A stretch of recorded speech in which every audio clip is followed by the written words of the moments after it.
Hello, Play the Game family. Welcome to the show. Thank you for joining us.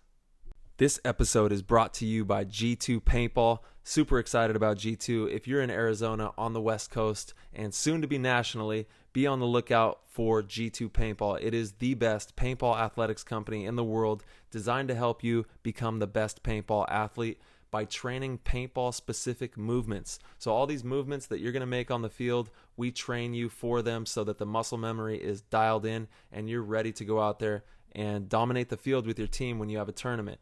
Also, paintball athleticism is through the roof. It is higher than it's ever been, and if you're going to win a tournament, you've got to be ready to go the distance on Sunday when you're tired. That's the only way you're going to be able to hold up that trophy at the end of the day with your friends and family and celebrate, is if you put in the work and make the sacrifices to make sure that you're properly prepared for those moments. It's also training you, to be better off the field too. You're going to feel great after doing G2 athletics because it is a butt kicker. You're going to be sore and you're definitely going to feel it for the next day or two after one of these events. It's used by myself and Marcelo and definitely had a major part to play in how we performed in our World Cup championship together. We trained really hard with G2 prior to that, and the proof is in the pudding. So we want to make sure that we're pushing you to become a better athlete and hopefully go pro or dominate in your division. Don't make excuses. Be ready to go when the time comes on Sunday so you guys can win that tournament and have some fun with your friends and family. Be on the lookout for training dates. You can go to g2paintball.com and check everything out there. It is owned and operated by Victor Gamboa and Rusty Glaze. They are the best, and we hope to see you at an event soon. This episode is brought to you by Lone Wolf Paintball. They are an online supplier and have been around since the beginning of the game as Michigan's premier paintball field and paintball supplier since 1987. They are rapidly expanding into the online retail space and supplying everything you need for paintball and to just have a great time out there at your local paintball fields. They're amazing for the paintball community, and they have got it all for you. Go to lonewolfpaintball.com to get any of your favorite brands, and head over there and take a quick surf on the Lone Wolf Paintball wave at lonewolfpaintball.com. They have what you need at a great price, and they boast amazing customer service and same-day shipping, which is outstanding because it's always nice to order something and know it's on its way immediately. So go ahead, give them a look, check out their YouTube, their Instagram. The Instagram name is Lone Wolf PB. YouTube is Lone Wolf Paintball. And keep up to date with deals, sales, and content. PTG is absolutely honored to have them on board. So head over to lonewolfpaintball.com and become a part of their community. We are brought to you by Transfuse. Huge shout out to Transfuse. Absolutely love Steven, everybody over there at Transfuse, Trans Labs, everything that they're doing in the paintball community, and for just people in general trying to live a healthier life. You can definitely expect to see Transfuse at all the 2021 events and going to be making a big push. They have a nootropics that's going to be coming onto the scene here shortly, a brain booster. We actually got to kind of beta test it at World Cup. Obviously, it worked out pretty good because we were able to get that win out there, and it really felt good playing and having that nootropics on our side. So Transfuse, for those of you who don't know, is a premium rapid hydration multiplier. It is designed scientifically to replenish you at the cellular level, and they really care about the ingredients. It's so important to me. Anything that Marcelo or myself use has to have good ingredients, and they are mindful of that. It combats dehydration, mental exhaustion, supports your immune system, and is also a pretty sweet hangover remedy if you ever need a little help. If you've had a couple too many beverages, Transfuse works spectacularly in that regard as well. It's packed full of zinc, which is an essential vitamin in regulating immunity, and it improves brain function and can help with treating the common cold. Also has vitamin B6 to help lower cholesterol, boost brain function as well, and just makes you feel really good. It has sodium, potassium, choline, 1,500 milligrams of vitamin C, and is used by everyone under the sun, festival goers, athletes, first responders, people trying to prevent the cold or recovering from the cold are all using this product. And it's so important during the landscape that we live in right now with COVID and everything going on. We've got to take care of ourselves, and you've got to boost that immune system, and Transfuse can help you do that. It's like Gatorade, Pedialyte, coconut water, emergency, all mixed together and created this hydration monster that they called Transfuse. If you want to check it out, you can head over to translabs.com. That's TRANZLABS.com. Use code PLAYTHEGAME, you get 10% off. In addition, if you sign up for a monthly subscription of Transfuse, you will also get another 10% off. So you could theoretically take advantage of 20% off on Transfuse products.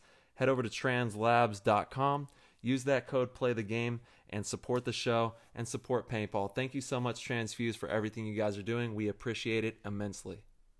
This episode is brought to you by Heal Brand CBD Co. Powerhouse. They are a CBD powerhouse in the landscape, and we are so excited to be partnered with these guys. They're moving and shaking in the paintball industry, and in 2021, you can expect to see them at some NXL events. They're going to be making a big push into the paintball industry and hoping to help you guys all heal out there and take care of your muscles and your body with these CBD products. They're helping people heal, and that's why they call themselves Heal Brand, and we're stoked to help them do that as well. They have something really cool called nanotechnology, and it is taking that raw hemp oil and putting it through an additional refinement process to break up the large CBD particle into microscopic greatness. That way, that particle can more easily move through the cell wall and get into your system quicker. Normal CBD takes quite some time before it actually starts to get into the system and you can feel the effects, whereas this nano CBD takes effect almost immediately and is able to pass through those cell walls and get into the system with exceptional rate. They have some amazing products like a Nano Amp Energy Shot, a Nano Knockout Sleep Aid, which is absolutely amazing. Both of them are. If you want to pep it up in the morning with the Energy Shot, or you want to get that quality sleep, use that Knockout Sleep Aid. It is really something special there. They have something for your pets as well, CBD for the pets, cool down creams for your muscles. As athletes, we definitely need that. And everyone deserves the opportunity to heal. Heal Brand wants to help you accomplish that mission, and we are trying to heal the world with them. If you head over to healbrand.com, HEALBRAND.com, use code PLAYTHEGAME, you will get 10% off. And a huge shout out to Heal Brand. Thank you for everything that you're doing for Play the Game podcast and in the paintball community as a whole. Play the Game podcast is honored to have on the show Drew Templeton, who is a phenomenal paintball player who has accomplished a lot in his paintball career, is an amazing father and husband as well, and we discuss all the different ways that you can become the best paintball player possible, playing different formats like 10-man, and just really applying yourself to the game in any way so that you can be the best teammate possible and have fun out there winning tournaments. He also discusses his upcoming rap career, so without further ado, let's hop into this. That was an insane inside move by Marcelo Margot. Great communication. And the crowd starts chanting Harmon. Great shot by all the guys. So Tyler Harmon saved that game. Came out with 2 wins. Marcelo Margot was on fire. All right, ladies and gentlemen, we got him. Retired former professional paintball player, Drew Templeton, legendary player, dominator in the game. Most recently with Los Angeles Infamous. Man, good to see you back in the paintball scene. Good to have you on the show, man. How you doing? Good, man. Thanks for having me. I'm Of course. humbled and excited to be part of what you guys are doing. It's a great thing.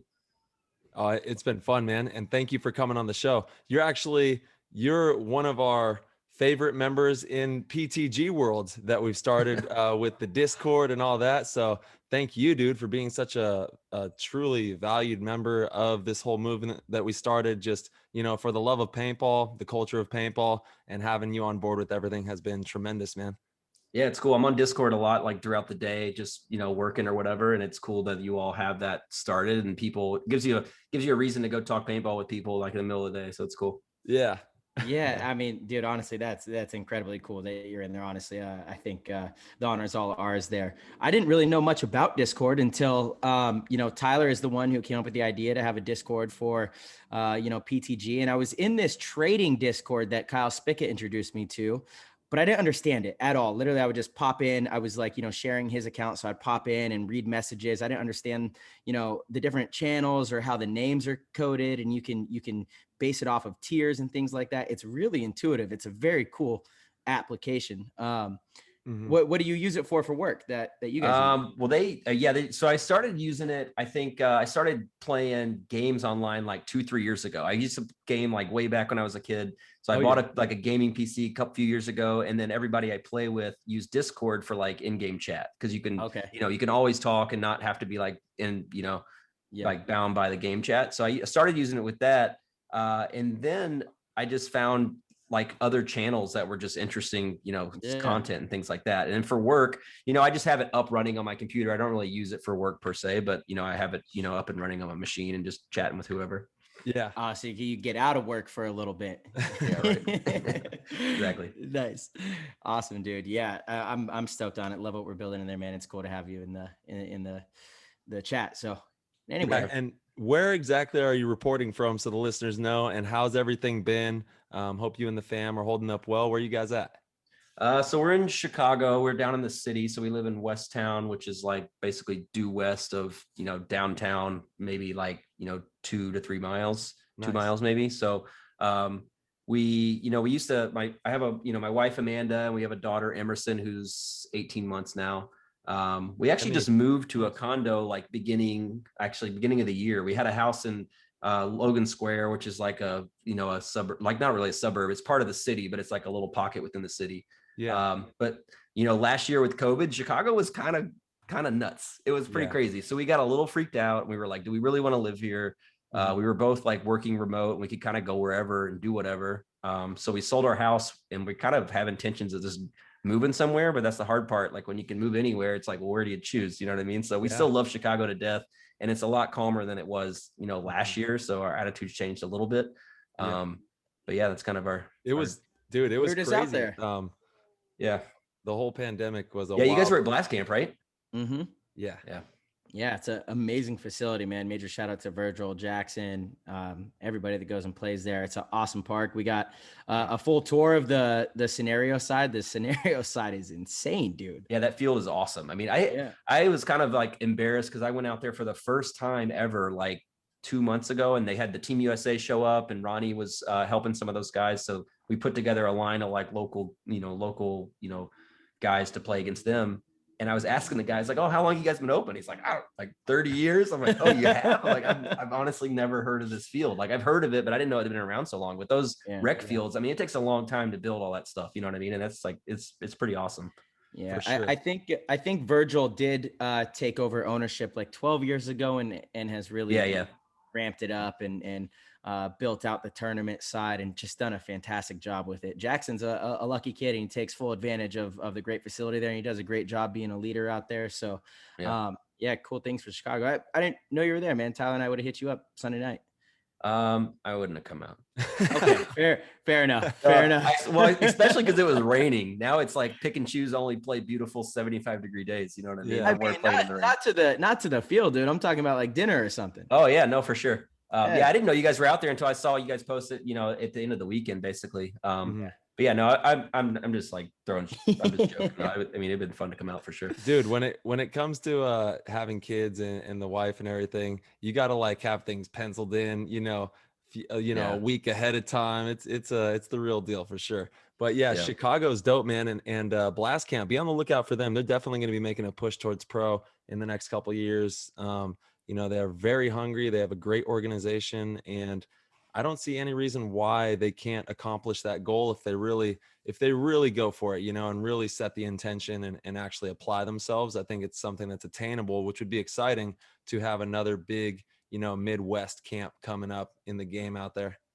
Yeah, they're good. And I don't know, a few of them I've seen on different programs before. And it's funny, we went out there and it was a line of like myself, Rob Velez, Ronnie, Zach Patient, and Elliot Weaver. He's playing Boom. So we played Blast Camp, and we won a couple points, and then they just beat the crap out of us for like 2-3 points. And we kind of got like, oh man, we need to try harder. We like, are we not trying hard enough? So we said we were going to try harder, and then they beat the crap out of us like 2 more points. And we're like, okay, guys, get it together. Then we won a few, but it was, they're good. They're definitely real good. Yeah. Yep, they are. They're on the come up. They got second place semi-pro at the last event. They're really working hard to try to secure that first place finish in the overall season. That way they can make that climb up to the next level. Yeah. It's Yeah, a it's big gonna be jump tight, man. though. It's a big jump. I don't think teams, realize the jump from semi-pro to pro. I mean, it's you're making a massive leap. The skill gap is pretty big, and you see teams definitely come in. Sometimes new teams will make a splash the first event, maybe second event as well. They kind of surprise teams, but then they struggle a little bit. It takes time to catch up to the pace of especially when you're playing the top tier pro teams. You got players that have just been doing it for so long, these teams and organizations that have been together for over a decade, and so it's tough to claw your way in, but attainable and exciting to see. So we definitely need that. For sure. You need that, like, you almost need that runway of like a couple seasons, not to like admit that you're not going to do well right off the bat, but the teams that do well in the long run, they have that runway for a few seasons to keep the same dudes together, and then not go to different teams and things like that, and it'll finally catch on. I mean, that's happened with, look at Damage, Impact. I mean, that's what happened to them. They weren't top teams when they first started pro. So totally. Absolutely. People forget that. Like, Impact has been around for a long time. And in the beginning, it wasn't all glory and, W's on top of W's. It's been a long, long journey to get to where they're at. And what would you say, like, for a team that goes from semi-pro to pro, making that jump, what are some of the hurdles that they, start to jump over, and the different types of things that they start to learn and implement into their games that make them have a shot at getting those pro wins from semi-pro to pro? Yeah, I mean, I guess I could speak from, like, because we did that with Avalanche back, in 2007 to 8 season. So I think like learning, like looking back, and like I could say mistakes we made, I feel like you lose sight of what made you good at semi-pro. Like it is a more evolved game at pro for sure, but you don't need to totally rewrite everything to do well. Like what made you do well in semi-pro could get you, could do some damage in pro. You know what I mean? You might not win the first event, but you're not going to get smoked. So I think don't lose sight of that. Another part is the team. It's different when a team like comes through the ranks and they become pro. I feel like everyone feels a lot more committed and loyal to that organization and team. You know what I mean? At least that's kind of my perception of it. Of course. Or there's teams that maybe don't do well really in pro. They're sort of a bottom half team where the team's really like a booster to a lot of the players. Like if you play well, you kind of get noticed and you go to another, higher caliber pro team, and that makes it really hard to excel. Yeah. So I think it's a combination of, there's a lot of things, but I think, kind of goes back to that runway thing of just having the time with the same dudes and sticking to, figuring out what works and refining it and just keep at it. You know what I mean? I see a lot of teams kind of stop and, give up on what made them good in the first place. Yeah, no, you're not wrong, man. And hopefully someday we can get to a point where like we have a base salary for each player on the team, and that way there won't be so much of this having to go to different teams, or like where they can actually stay and feel like, okay, I can do this, we can grow, we can all grow and have a future. But it's kind of cutthroat and crazy in today's paintball world with that whole paradigm. You know what I mean? Yeah, absolutely. Yeah, it's definitely we got a long way to go. We're not close to the finish line, but we're pushing and we'll never stop pushing.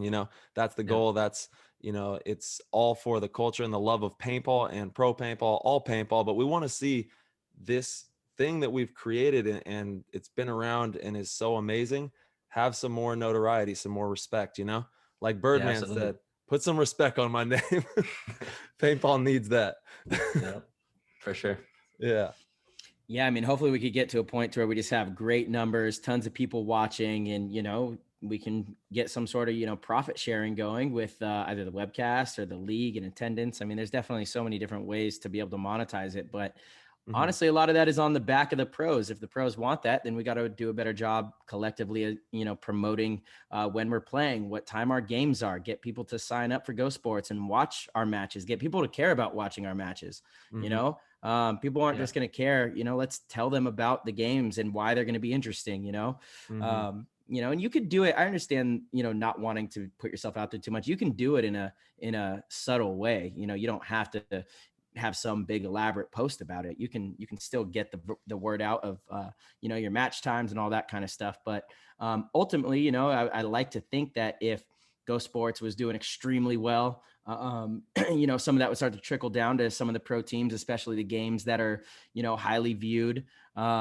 I mean, that's the way it should go. You know, that's the way other sports go. So, you know, that should be the goal. And really, again, you know, for any of the younger pros or semi-pro players looking to go pro that are listening to this, that's one great way to start boosting, you know, promote the matches, get people to sign up for Go Sports and support what we're doing and support that part of the game so that potentially that could be a future for players. Yeah, absolutely. It's funny, like just one person's, you know, the word of mouth can track, like for how long you've all been playing paintball. It's like how many times within, you know, Chicago, San Diego, you just hear word of mouth, like, oh, I know so-and-so that plays pro paintball or knows so-and-so that plays paintball. Oh, it's Marcelo or Drew or whatever. And, you know, that trickles through like your, you know, your parents' friends and, you know, work friends and all this stuff. Yeah. And it just helps, you know, promote. And if that can be achieved with just one person telling someone of what you do, you know what I mean? Like putting more effort into it than that, you know, it's could do a lot. Absolutely. 100%. It's like the 5 degrees of separation, right? And I think that number is a lot smaller these days with social media and how connected everyone is. But absolutely. I mean, we really do have a lot of power and ability. Tyler, I forget who we were talking to about, I think they were talking about a scenario player that just kind of overnight, or was it a video gamer that just overnight had millions of views on their account? Who were we just? It was with Virgil driving. Right. It was at like 1 o'clock in the morning because every stop of your travel got delayed. I think it had to do with like a video gamer who just overnight just went crazy, posting some video, and then it just took off.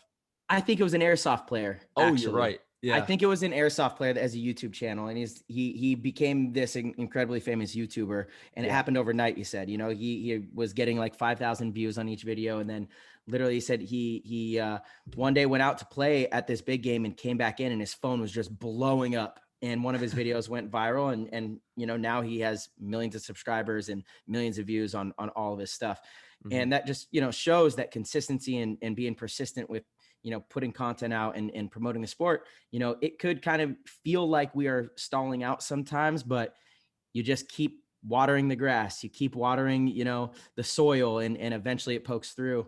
And you never know how far away we could be from that. You know, honestly, we could wake up in the morning and all of a sudden some major company is actually interested in what we do, and everything could change. So I really am hopeful that we're closer now than ever before. I know pros have been saying this for so long. You know, I know all of us were kids when the older generation thought the same thing. But I think it's a matter of time. I really do, you know, and we have more power now than ever before. So yeah, for sure. Yeah, and just keep enjoying the game out there. I mean, that's numero uno, right? Just keep having fun. It's the greatest thing you'll ever do on so many levels. So as long as we just keep nurturing that and keep having fun, making content, something's going to catch. One little blade of grass is going to shoot through the soil. And, you know, something at some point will happen. That's guaranteed. So, hey, in Montana, you're out in Montana. Is that right? Chicago. Oh, well, okay. I saw that you were in Montana we actually went out to Montana for like a couple months last summer, like a month and a half. And we were considering moving out there, but so is everyone else in the freaking world right now, because it's like a beautiful place. So it was just like kind of nuts to, you know, it was going to be a super abrupt change to go out to Big Sky, Montana versus like Chicago. Yeah. But we love like still traveling out there. We vacation out there. My wife and I got married out there. Nice. So we still love it. We go out there, you know, every summer or winter, at least try to go once a year. So love it out there. It's awesome. Oh, it's beautiful. Truly, truly beautiful. I still want to move there for sure. But right now it's like, like the cost to build out there and the houses out there were just insane. So it's like, wait till all this dies down a little bit before you try to do something like that, you know? So yeah, that's hilarious because for us, it's kind of cheap. Do you remember CC Chris Catt played on the Ironman? Yeah. He actually just bought his second rental property out there in Kalispell, but you know, people move from California, just about anywhere is cheaper. Yeah, for sure. And there's like, we like Big Sky a lot, which is like, you know, a little, I feel like it's a little, I mean, it's pretty dang expensive. And Bozeman's like an hour away, which is the major airport you fly into, which is nice. But like we fell in love with Big Sky, so it's hard to like, we feel like we'd settle if we moved to Bozeman, which is still a really nice town. Don't get me wrong, super nice. So Big Sky is where we really want to be, but it's kind of hard right now. Big Sky just sounds Tight. I mean, it just super sounds tight. cool to live out there. So they've just filmed this golf match. I think it's going to be on. It's called The Match. It's like Phil Mickelson and Tiger Woods. I think. Oh, yeah. It's going to be. So they filmed it. It's going to be on TNT. I was looking it up today, but just like check it out because the golf course is in Big Sky and it just is like freaking most beautiful thing you've ever seen. It's awesome. Wow. Yeah, I'll definitely be tapping into that. That sounds cool. We love golf here on PTG, so anytime we can watch some golf, we do that. Big golf guys. Big golf guys. Nice. Yeah, we're not good. We just enjoy riding around in golf carts and missing the ball. You know, Yeah, for sure. Having some fun. Yeah, absolutely. So Drew, man, let's hop into how you got into the game. What was your first experience like? How was your first exposure? Oh man. So I was born and raised in Little Rock, Arkansas. So I lived there up until high school. So I played for the first time in Little Rock at this field that I actually looked it up before we got on to see if they were still open. And I'm not sure if they are. It was T-Square Paintball. It's out in like outside of Little Rock. So I played there in 1999 for the first time. I actually went out, supposed to go out for a friend's birthday party. We're all excited. I was in like 7th grade and we're all like ready to go and went out Saturday morning and then the field was closed. So I was like so excited to play paintball. And then, you know, we ended up, I don't know what we ended up doing instead, but it's like, Dad, we got to go play this. So me and one other friend went with my dad and we went out to T-Square. And it was, I mean, I'm surprised I ended up like playing paintball like and loving it as much as I do, considering like the first time I went, I think I was just scared like shitless, you know what I mean? Like I remember like playing the first game ever, and my dad freaking looking back on it, he might have shot 100 balls at me and I just didn't know what the heck was going on, but it felt like I just got shot out of nowhere, like right in the face. And I'm like, this sucks, man. And then I get shot in the leg and I'm like thinking it's like the most painful thing ever, but I'm like in 7th grade. I'm just being a baby. So then I play a couple more games and I shoot a couple people and I'm like, okay, I see the excitement here. You know what I mean? This isn't like, it's a lot more fun when you shoot them instead of getting shot. So. It's not just abuse. Yeah. Right. So played in Arkansas and then like, you know, found some buddies at school and we started our own little team. And, you know, we're like going to like lunch tables and looking at like APG magazines every day and like, just like living, like just loving paintball. You know what I mean? Like the girls are like, well, you guys always look at these paintball magazines. And we're like, you know, 12-year-old kids, leave us alone, you know?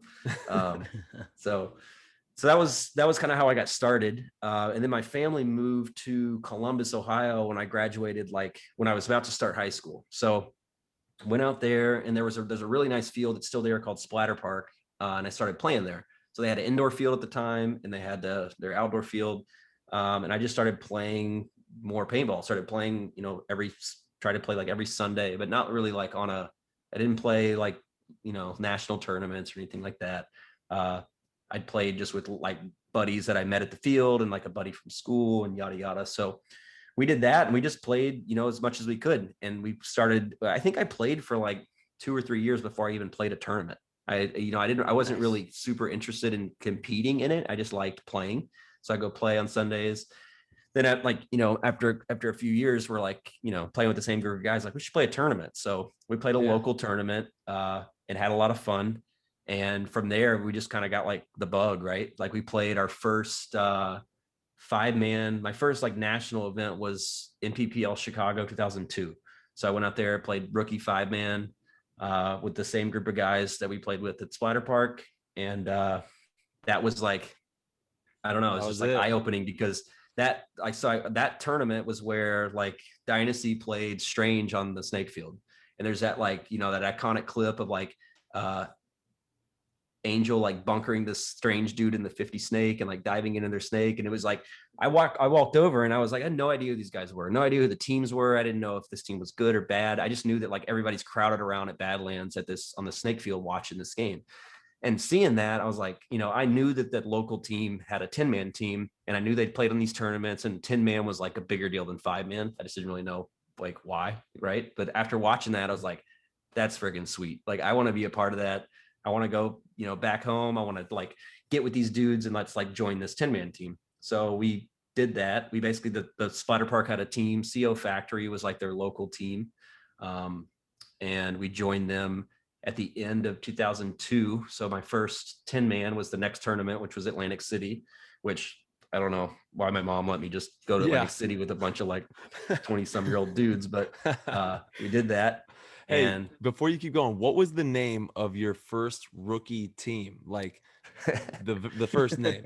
We were the Arkansas Assassins. Yeah, dude, Assassins, bro. Yeah.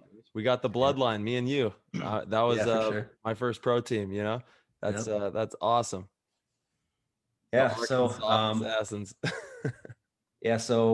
played Atlantic City, and then we played World Cup that year, which was the year that 2002. So did that. And then the beginning of 2003, I think that team, like, I don't know, I think it just like kind of broke up. I don't really remember what happened. I don't remember us like ever quitting it, but I don't remember ever like following through to the next season. So some of us tried out for Titman Effect in the beginning of 2003. And we made the team, and I actually never played an event with Titman Effect. The first event we were supposed to play, we actually had to ref it for, I don't know, whatever reason, right? Like it was in Philadelphia that year. Yeah. So refed it. And then after that tournament, I graduated high school and went to Mizzou for college. And I don't know why, I just kind of paintball didn't seem to like work with where I was going to school. You know what I mean? Like it's like, oh, I'm going to move out here. I kind of looked for teams. I didn't really see any. And back then it's like, it's not like you have a network of guys to like hit up in Missouri and St. Louis and be like, hey, can I play on your team? It's like, no, it wasn't like that. So I didn't play like at the end of 2003, I almost didn't play for like almost a full year. And then 2004 at Mizzou, I found they had a college paintball team. So one of the guys, like, I don't know, he found me on PB Nation or something. I don't remember how he found me. He's like, hey, we have a college paintball team. And it was actually pretty sweet. So they had a legit like allotment of funds from the university, and they like, they bought us a skid of paint. They like arranged for us to go to the nationals at Disney World. That was like the NCPA nationals, which was the same field that the World Cup was at, the Wild World of Sports. Yeah. I mean, it was pretty sweet. And I think that that sort of got the bug again for me to go play, you know what I mean? Cause I missed it. Like even though I didn't play that year, I felt like, man, I was like finally kind of getting in my groove and really loved playing these tournaments. But at the time of my life, it just felt like, okay, paintball was just done. Like, I guess I got to go to school now. I don't really know what I can do with this anymore. So, but then after a year at school and you kind of get your feet on your ground, found the Mizzou team, and we played locally, like in St. Louis. So at the time, like local pros were like Tim Jenkins, who played with Philadelphia Americans, Brock Jolliffe played with Evil, Jeff Crouppen played with like Brimstone Smoke. So these guys were like local pros in St. Louis. So we started practicing there just on the Mizzou team, because you'd like drive. It was only like an hour and a half from Mizzou to St. Louis. And my family actually lived in St. Louis. They moved there when I was like, when I graduated high school, they moved to St. Louis as well. It's kind of informed my going to school there. Yeah. But anyway, there was Tim Jenkins opened an indoor there called Coliseum, which is like he bought like an old Kmart building and just rolled some turf out, and it was a sweet indoor. Like he had a couple X-ball fields in there. It's a huge building, and we played there like all the freaking time. This was like this was from not even just Mizzou, just playing for fun. You know what I mean? So played there a lot, and that's kind of how I got connected with Brock, and he wanted me to try out for. He played for Diesel, which was like Paulie's team, right? So it was I think it was Vicious. They played 7-man. They did well. They had like Danny Tiljack and Paulie and Roger Hen, and they did well in 7-man. Then they started playing X-ball. Brock played for him, so I went and tried out for him in the winter of 2004. And that was sort of like the turning point where like, okay, I'm like getting serious into paintball, like, because they were like a serious team. They were Division II, but they were like, they had won a tournament. They were like the real deal. You know what I mean? Yeah. So I went out and tried out for them in the winter and ended up making the team. And that was sort of like an aha moment for me of like, I played well at the tryout, and, they were excited to get me on the team. So that was sort of my first like aha moment of like, okay, this feels like I'm turning the page on really going after this sport. You know what I mean? Absolutely. So what kind of helped you get to that point? There's a lot of people listening out there that want to go pro, or at least, go to the next division and get better at this game that they play. What were some of the things that you incorporated into your training, whether it was at the Kmart indoor facility? What was the name of that park? Coliseum. Coliseum. Yeah, at Coliseum. Like, what were you doing at Coliseum getting you ready for this next chapter where you would, have that aha moment? I mean, I think it was just, I felt like I got a lot, like I was more aware that I was getting better when I just started playing more. Like I started going on Sunday, and I kind of sit around like twiddling my thumbs. Like, now I want to start playing Saturday. So I play Saturday and Sunday. I'm like, oh, they're open Wednesday through Sunday. Like, so I started going like Wednesday, and then I go Wednesday, Friday, Saturday, Sunday. And, I just played like a lot of paintball, and because I really enjoyed doing it. Like, that might have came at the, the cost of like, going out on Friday night or something like that. But I was going out on Friday night. Like, I was just going to the paintball field and like hanging out with my buddies there. You know what I mean? Like, that was my group of people. So, Yeah. It was kind of I really felt like that's where I wanted to be all the time. So after playing a lot, you just get those reps in, and you're just gonna, there's something to, training smarter. But I think early on, just getting all that, the field time in is huge. You're just going to get all the situations in, and you're going to learn to play. And then you learn how to get better at what you're not good at. You know what you don't know at that point, because you've actually played enough to get to that point. It's hard to like refine such a small part of your game when you're like playing, you're just getting your feet, on the ground in D2. You know what I mean? You need to get the experience first before you start. It's not to say it's bad, you know what I mean? But I think before you get to the specifics, you got to kind of get the general stuff down. You know what I mean? Dude, that's so huge. That's the mantra for our whole company that we've started, is to be playful, to play and enjoy what you're doing, like you genuinely would not have rather been anywhere else than at the paintball field. And that's why you got good, Right. because you enjoyed the process. You were playing, you were having fun. And that's the key to it all right there. That's the key to life right there. No matter what you do, if you genuinely enjoy it, you're going to get good at it. If you keep playing, you're going to get better. Yeah, absolutely. And it feels like it goes by quick. It's like, it's a blink of an eye. It's like you feel like you went from playing rookie to playing pro, you know what I mean? But it didn't. It went by over years and years of playing. And, some people, it goes by a lot quicker than that, and some people it doesn't, you know what I mean? But yeah, that, just living and breathing it, I loved it. You know what I mean? You go home and you're, whether I was watching a freaking DVD, or I'm playing Greg Hastings paintball, or I'm on PB Nation, like, you're just paintball all the time. You know what I mean? Yeah. It's just, There's pretty much not one pro that we've talked to that doesn't have just a similar obsession and stories of how consuming paintball was in their mind 24/7. And it's just a true testament to what it takes to be good at anything, of course. But, paintball's no different. I think a lot of people trick themselves and say, I want to be a pro paintball player, maybe because they think it's easy, but it's not. It still demands just as much time as anything else to become a pro paintball player. And, the sacrifices are pretty great in order to do so. Mm-hmm. Yeah, absolutely. Mm-hmm.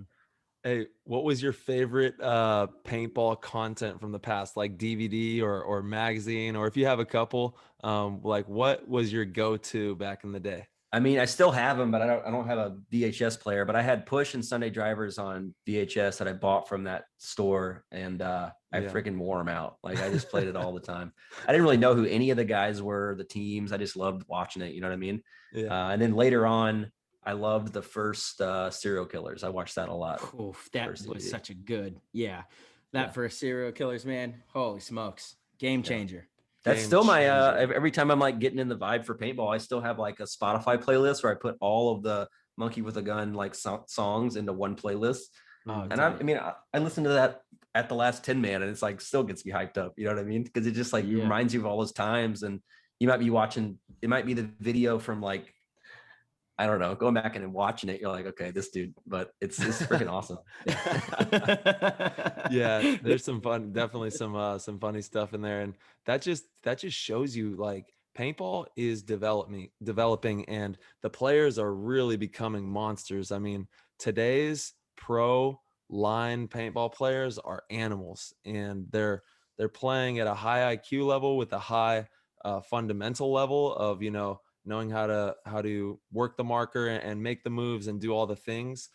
So it's really impressive when you do take a look back like 15 years ago or whatever and see what we got going on now. You're like, okay, we're moving, we're doing it.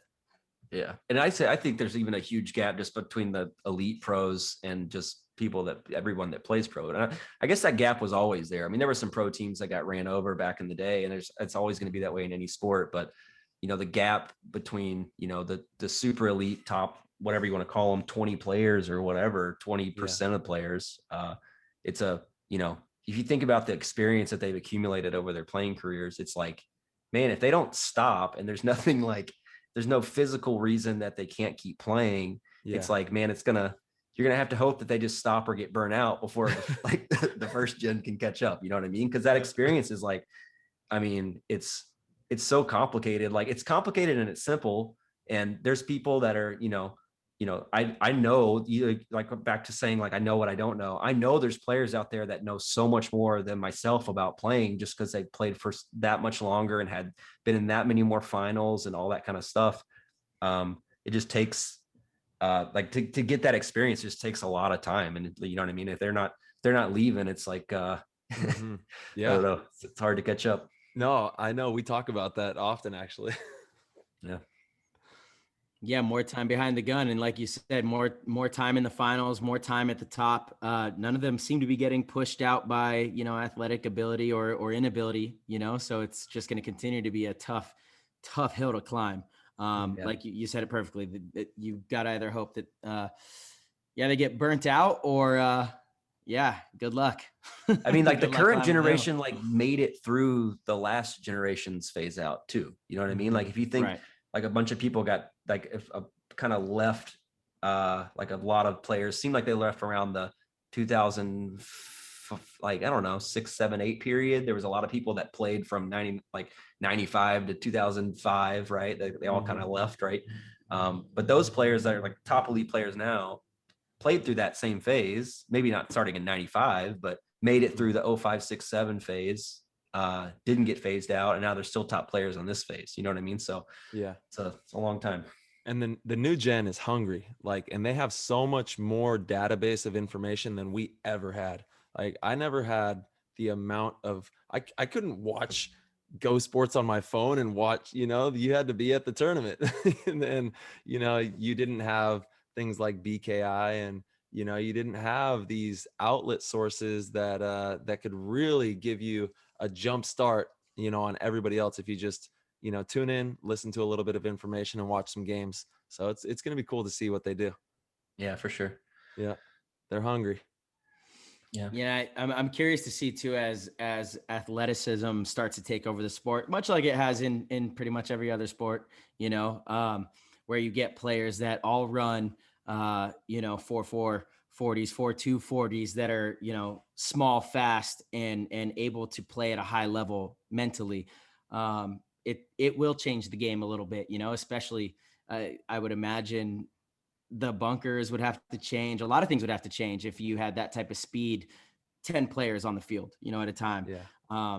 It'd be pretty chaotic. It'd be interesting to watch, but it just hasn't happened yet.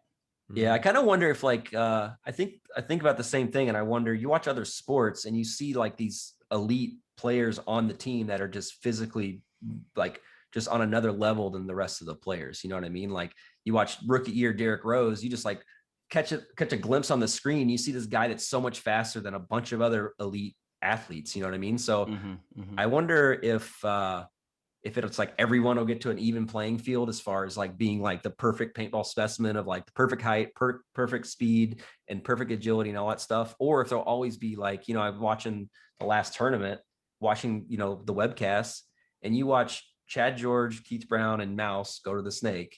And it's like another tier of people going to the freaking snake on the break. It really is. It's like watching them versus everybody else that went snake on the break. No shade on, my boys on Infamous or anything like that, but like they're freaking fast, dude. And Chad's like tiny. So he's not only running fast, but he's running like this tall off the ground. You know what I mean? It's just like, it's insane. It is insane. What do you think is the best way for players to train for paintball? Obviously playing, how do you feel about the gym, studying, all those different types of things? How do you think players should be training for this? I mean, I think, I started, so back in 2007, I started doing speed training in like a legit like sports facility that did just speed training. So Absolutely. The ones that, you're running on the treadmills, you're holding on to it, they're letting you go, they're pulling you back with bands, you're doing all this stuff. Like speed to me was like one of the most valuable assets to have in paintball, period. So it's like work on getting fast there's plenty of resources out there. You can learn, proper form to run and like run fast as if you were a sprinter on a track team. You got to kind of acclimate that to paintball because you can't necessarily run, basically standing straight up. So Yeah. I think speed number one, but with speed is going to come just like being in good shape. You know what I mean? You're going to work out, do like full body exercises, work, very high intensity. So you're just like absolutely gassed because you're going to get absolutely gassed at the tournaments. You know what I mean? You think you get gassed. For the guys that have never gone all the way through a tournament, that last Sunday match, it's like, dude, you're sore. Even if you're in good shape, like you're sore, you're tired. Like, how do you replicate that when you're training at home? You just got to work hard. You know what I mean? So I'm a big proponent of that. Like I always felt like, and that's kind of the time to mentally tell yourself that you deserve to do well when you're putting all this time on outside the field, because that you're like, man, I'm going to work. So-and-so, in your head, like, at least I would, you're like, so-and-so isn't doing this. I'm doing this. You know what I mean? Not on your own team, other teams, right? You're like, so that way, when you get in that moment, you just like, you feel confident that you deserve to do well because you've put in the work to do well. So I think working out has a big part to do with that. So does playing.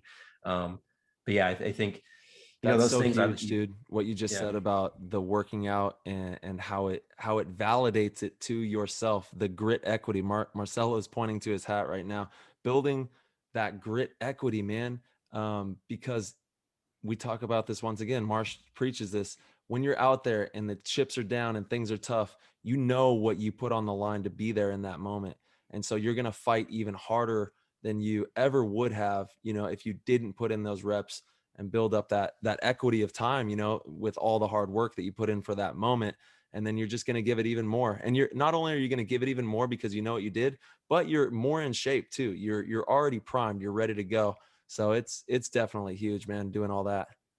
Yeah, for sure. And I think as far as like how you work out, like I think being smart about like there's one thing to just like go, just lift heavy ass weight and get huge and swole. Like that's cool, but I don't necessarily think that's like the best for paintball. You know what I mean? So I think you can still lift heavy weight, but I think you do it in like, you take these, basically like interval training, for example, like you're just doing it with as heavy weight as you can, but you're doing it at high reps. So you're just getting absolutely gassed. You know what I mean? It doesn't mean you can't do like lift heavy outside of that. But I think like I've seen players come in and, they just get swole. I'm like, dude, you can't even fit behind the bunker anymore. Like you look good and you're huge, but like, that's not the point. You know what I mean? So, yeah.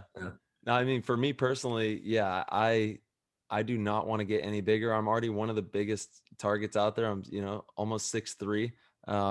And I do a little bit of weight training, but mostly it's like plyo, running. I do lift some weights, but not super heavy. Because I'm not really trying to gain mass. I just want to keep everything toned up and ready to run. But yeah, if I get any like wider or anything, I'm just going to be a huge target at my height, Yeah, but it's like you and Rainey have that gene where like you both fold up into a ball that's like this big. You know what I mean? I don't know what it is, but it's like the tallest people out there are the smallest people out there. Yeah. Yep. I know we break it down for sure. Yep. That's where the like yoga-esque, you gotta be flexible too in paintball. You get in these super unorthodox positions playing this game, snapping out of a bunker like a Dorito that has a huge angle that you have to work out of, and the snake that's just flat on the ground. You gotta be ready to play anywhere. So you gotta be limber. If the team needs you in the snake, you gotta go snake. So you gotta be ready for that. Yeah, I mean that's when I started. Like took up yoga a few years ago, like more seriously. And I love it, man. I feel like it keeps you from getting injured, keeps you, does all the good things. And it's just good for your mind to go in there and, just totally do the thing. Peace. Yeah, it is. Yeah. Flexibility. I think that's one of the biggest ones for paintball, actually. Obviously injury prevention is huge, but paintball is such a unique sport in the way that you have to contort your body in all these different scenarios and positions. You got to be comfortable in these positions too. And Rainey and Tyler definitely are two of the most nimble players that I've ever seen. It's insane how small they can get, but it makes them insanely valuable to their team. If you're a tall player and you can get down low like that, and you can use all different sides of your bunker like that, that's a major asset to your team. Yeah, for sure. That's another thing too, is like height in paintball, right? Because I was just going to say, height in paintball is if used properly, it's a major advantage. Shooting off the break, being able to see over things, being able to use all parts of your bunker. I mean, it really can work to your advantage if you know how to use it. Yeah, absolutely.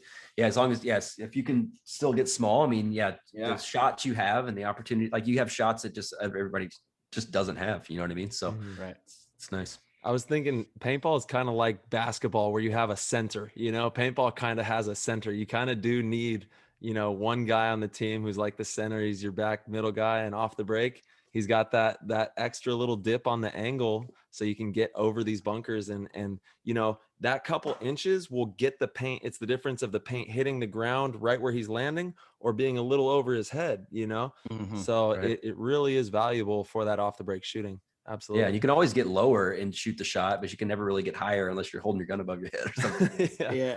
Which is funny. You see, I've definitely seen some players. They definitely put the tank as high up on the shoulder as possible, trying to get the shot. Yeah. I was doing that at the last 10 man. I was holding my gun up in the air because there was this there were these like mounds almost. Tyler was there. There's like that one field with the trenches, right? And I was like seriously holding it up in the air. I'm like, come on, dude. Dude, that field was crazy. Yeah, it was fun. Yeah, I'm excited for some 10 man trenches everywhere. And you guys won that. Congratulations, champs. Yeah, thanks. You guys are both playing ICC? I'll be there.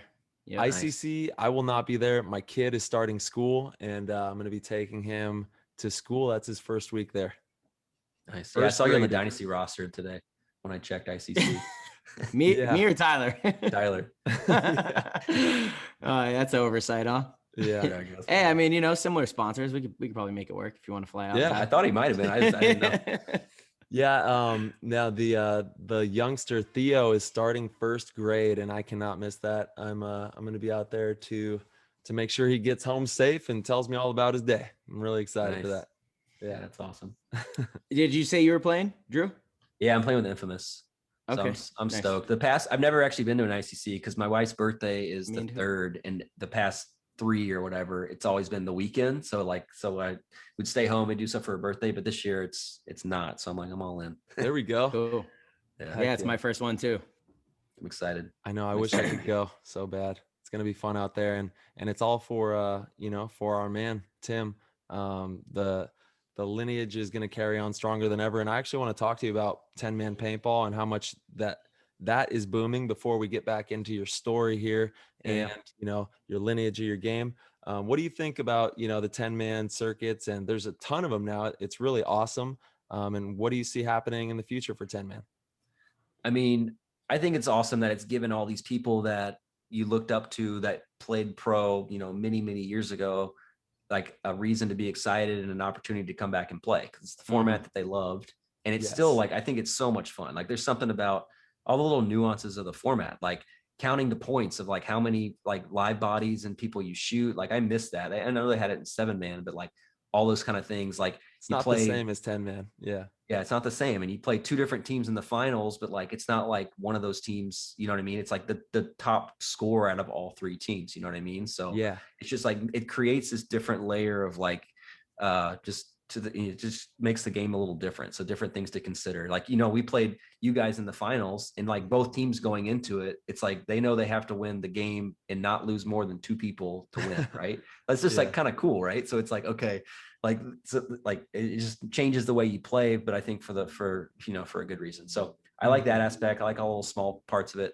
I don't know. I think it's kind of tough for some of these teams to like when a team like, Cap or Infamous or X Factor or AC Diesel like shows up, probably makes it kind of hard for teams that like, want to play pro just because they used to and they're older guys to come show up if they, if it's just going to be like these pro teams like winning the events, you know what I mean? And I think that's starting to create like a little sour taste in some teams' mouth, which I totally get because the original point of bringing it back was to like have the fun, right? You used to go to these things back in 2014, 15, and there was like a couple pro guys on each team. It's not like a full team of their like actual NXL roster. You know what I mean? So yeah, I think just to keep the spirit like light with it, which was the whole original intention. Like, I feel like there needs to be I don't think anything needs to change. I just want to make sure like we're all aware of it, that you're out there for fun. You know what I mean? And that all these people that used to play, you don't want to just like make it not fun for them. And then it's just like 5 pro teams playing 10-man. It's like, well, we'll play each other next month at the NXL. We don't need to like beat up on each other here. You know what I mean? So yeah, Maybe make it. I know Dynasty. They only bring 5 currently rostered Dynasty players, and then the rest are like what they call Dynasty Legend players. And it has to be like old school players. I feel like 5 in 10-man would be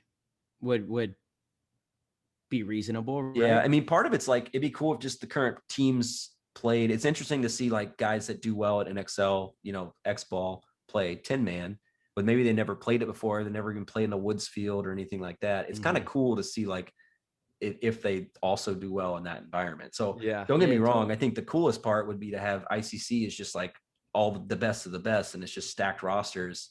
And if you can't hang, you just go play amateur because there's amateur. But I get it, you used to play pro and you're just like a legend in the game. But maybe they have a legends division. Yeah because that's true. Like what if some of the lower tier teams want to come and put their full NXL roster in. I think it would be a great bonding experience, a great thing for the team to do together. They'd probably perform a lot better because one of the main things we teach in clinics is if you haven't played in the woods, get out and play in the woods. It teaches you so much about communication. You have to be so descriptive with each other. You have to have so much trust, and game plans are so much more, it's just, there's so much more depth. Right. And so, I guess you don't want to limit, those teams being able to come out and field a full team. Dude, the teams that are playing out there, they know, I think that's half the excitement for them. They're like, all right, we get to play the best of the best coming out here. And I don't think that they expect to really win, but sometimes they do. Like in our case, where it was me and Ryan left against 8 other dudes out there because, like I was yelling, Cap, where are you guys? Me and Ryan are in the center 50 and we're like, oh dude, all right, it's going down. The center 50. That sucks. I could just hear them coming from all sides. Like I could hear a few going down the right, a few going down the left. I was like, oh no. And then, but that's half the excitement right there, is like, sometimes they do win, but I think that they kind of enjoy the fact that they get to play the best of the best in the world, going out there. Yeah. And they do beat the good teams. Don't get me wrong. I'm not like throwing shade on them and saying they never win. I'm just saying like they never really, it's been like the same, like top 4 or 5 teams or whatever actually winning these ICPLs and things like that. But maybe they don't. But I mean, I love it. I mean, it's like, it's so much fun. I mean, the war stories and like the excitement, I love just going back to your, booth and you have an hour before your next game. So you're just sitting there shooting the shit. It's not like, you go to your match and you're there before the match and then you leave after the match. It's like, no, it's how it used to be where you just go and you're at the paintball field for 9 hours, just hanging out. You know what I mean? Oh yeah. Well, if you miss that, you can go play overseas in many of the countries. It's still like that. pretty much everywhere. Shout out to Arturo's League. You go down there, be at the field all day. It's a beautiful facility. It's great. They actually have their event this weekend. Yeah. Shout out to the MXL. Yeah. MXL. Let's go, boys. Kind of bummed. It is kind of interesting that it's like, it feels like an arms race though, because I put this like mech frame on my CS2 and, Brett Messer had one at the last event. We're like basically passing around this gun because we only had a few frames. So we're like, whoever wasn't playing with the gun got the gun. But Brett's like fanning this thing, like literally like this. But it's seriously shooting like 20 balls a second. So I'm like, okay, here we are. Like we changed the rules with this mech to be 5.5 with your electronic gun. And when it first started, everyone was like, oh, I have an excuse to use my autococker again.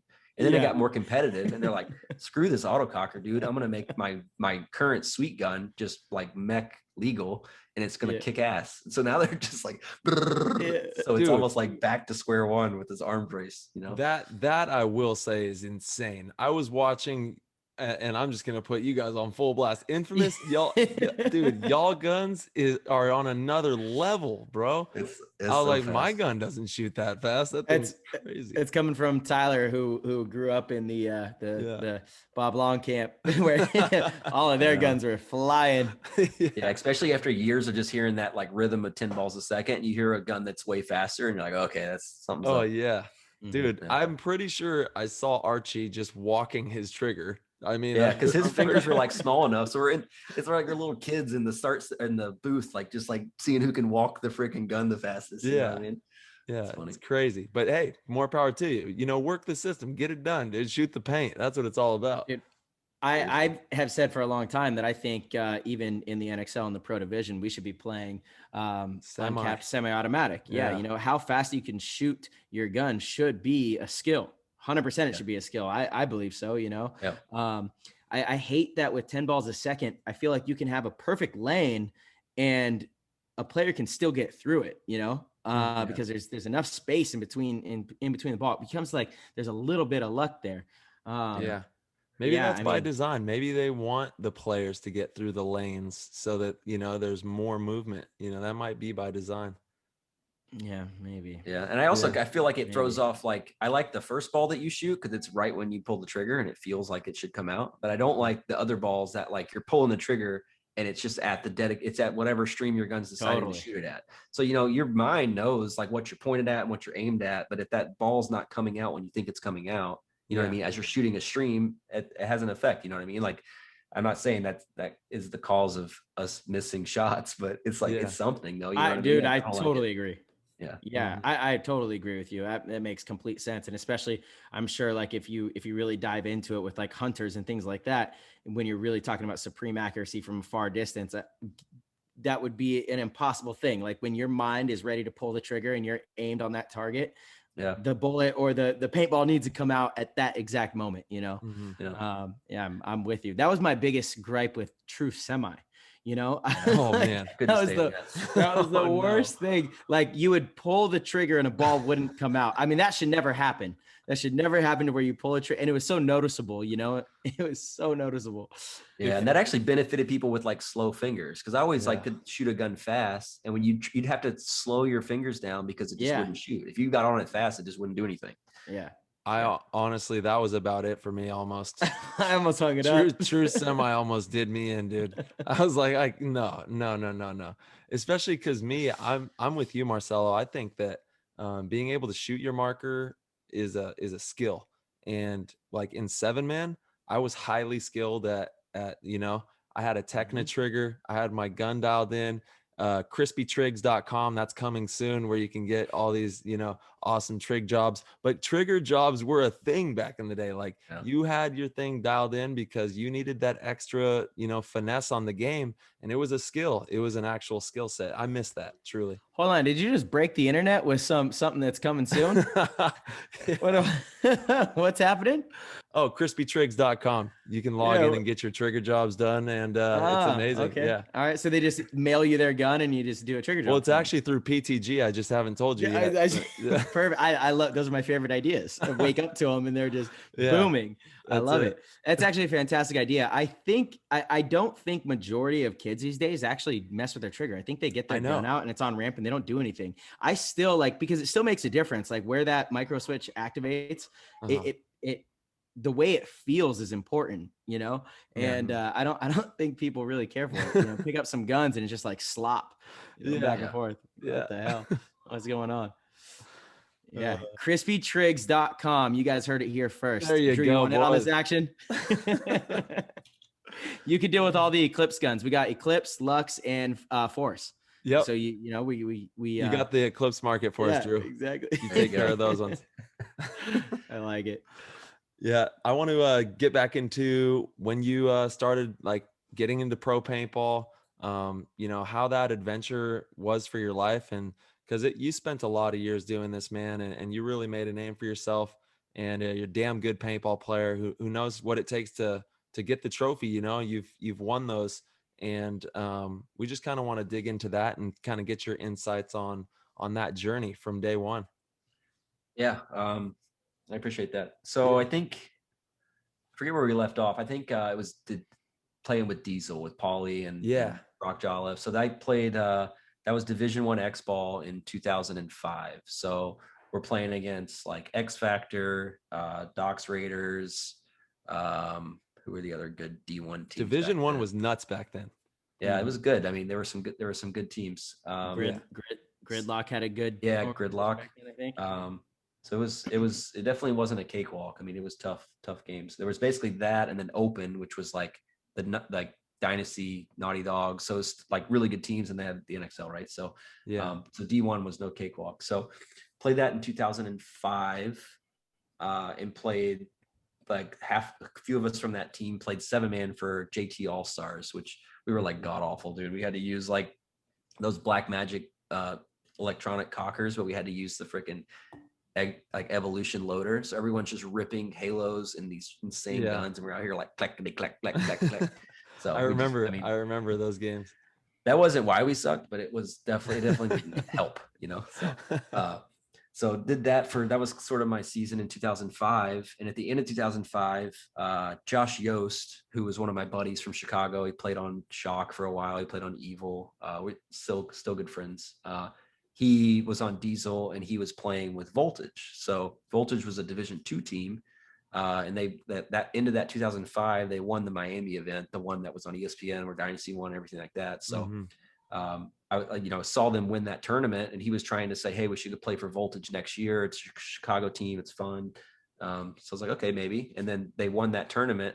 And I also don't remember like us quitting Diesel. I feel like Diesel sort of like stopped playing for a little bit, and they picked up later that season, playing 7-man or something. But I don't really ever remember telling Paulie that like I was leaving the team or quitting. So whatever happened there, we just sort of molded, and Skell and I went to play with Voltage in 2006 and played Division II, and we played Division I 7-man. So we played, we only won one tournament, but we had a really consistent year. We were like, I think it was like third place, second. We got a bunch of second places and a first. It was like third, second, first, third, something like that. And then 7-man, we got like, same thing. It was like third, second. I don't know. So we lost in the finals once to Aftermath, lost in the finals once to X Factor, X Ball. We won the Chicago event, and I forget who we lost to in the other ones, but we had a really consistent year for all of us. It was like the first time we actually consistently top forward, played in the finals, things like that. Like we won a 5-man on Diesel, but it was like, we never made the finals in X Ball. So it was my first time playing in like the finals at a national event. It was 2006. So that was sort of eye-opening just to see what that was like. You know what I mean? And at the time, playing against, X Factor, Aftermath, these were still super legit teams. You know what I mean? You're still looking up to 05 Dynasty and Excessive and things like that, but it wasn't that far behind. You know what I mean? So that was 2006. And at the end of 2006, I lived in St. Louis still, and I'd drive up to Chicago basically for practice every single weekend. It's like a 5-hour drive. Would drive, Friday night, drive up, stay at Sosine's house. Yeah, one way is five hours. There we go. So drive there. I actually, looking back on it, I think that was like a big thing for me, like just continuing to like, get better at paintball, because I'm just thinking about paint. I have nothing else to do but think about paintball for 5 hours. You know what I mean? And then on the way home, nothing else to do but think about paintball for 5 hours outside of what you think about, when you're at home. So, so drive up there to Chicago. And then that year was when Farside was a team and they took over Avalanche. So it was when Ed Portman got rid of he had like a Avalanche team that just like wasn't doing much, and he revamped it with Farside, but we'd practice him on Voltage, and like I love those guys. I still love a lot of those guys, but like we'd beat the shit out of them. We're like a Division II team, and Ed was pissed. He's like, I just put together this pro team, and Voltage has come out here and beating the shit out of us. So I think he was frustrated with that. And by the end of 2006, I don't think they had a very good season. Like, it's not as good of a season as probably Ed wanted. So he basically took us from Voltage and turned us into Avalanche. So we had a few Avalanche guys left, like Brandon Mayo and Danny Tiljak. He had Carl Markowski. So he basically, I was sort of the person that sort of led the conversation with Paulie and Ed on getting us as part of Avalanche. And that was in the 2006 off season. And then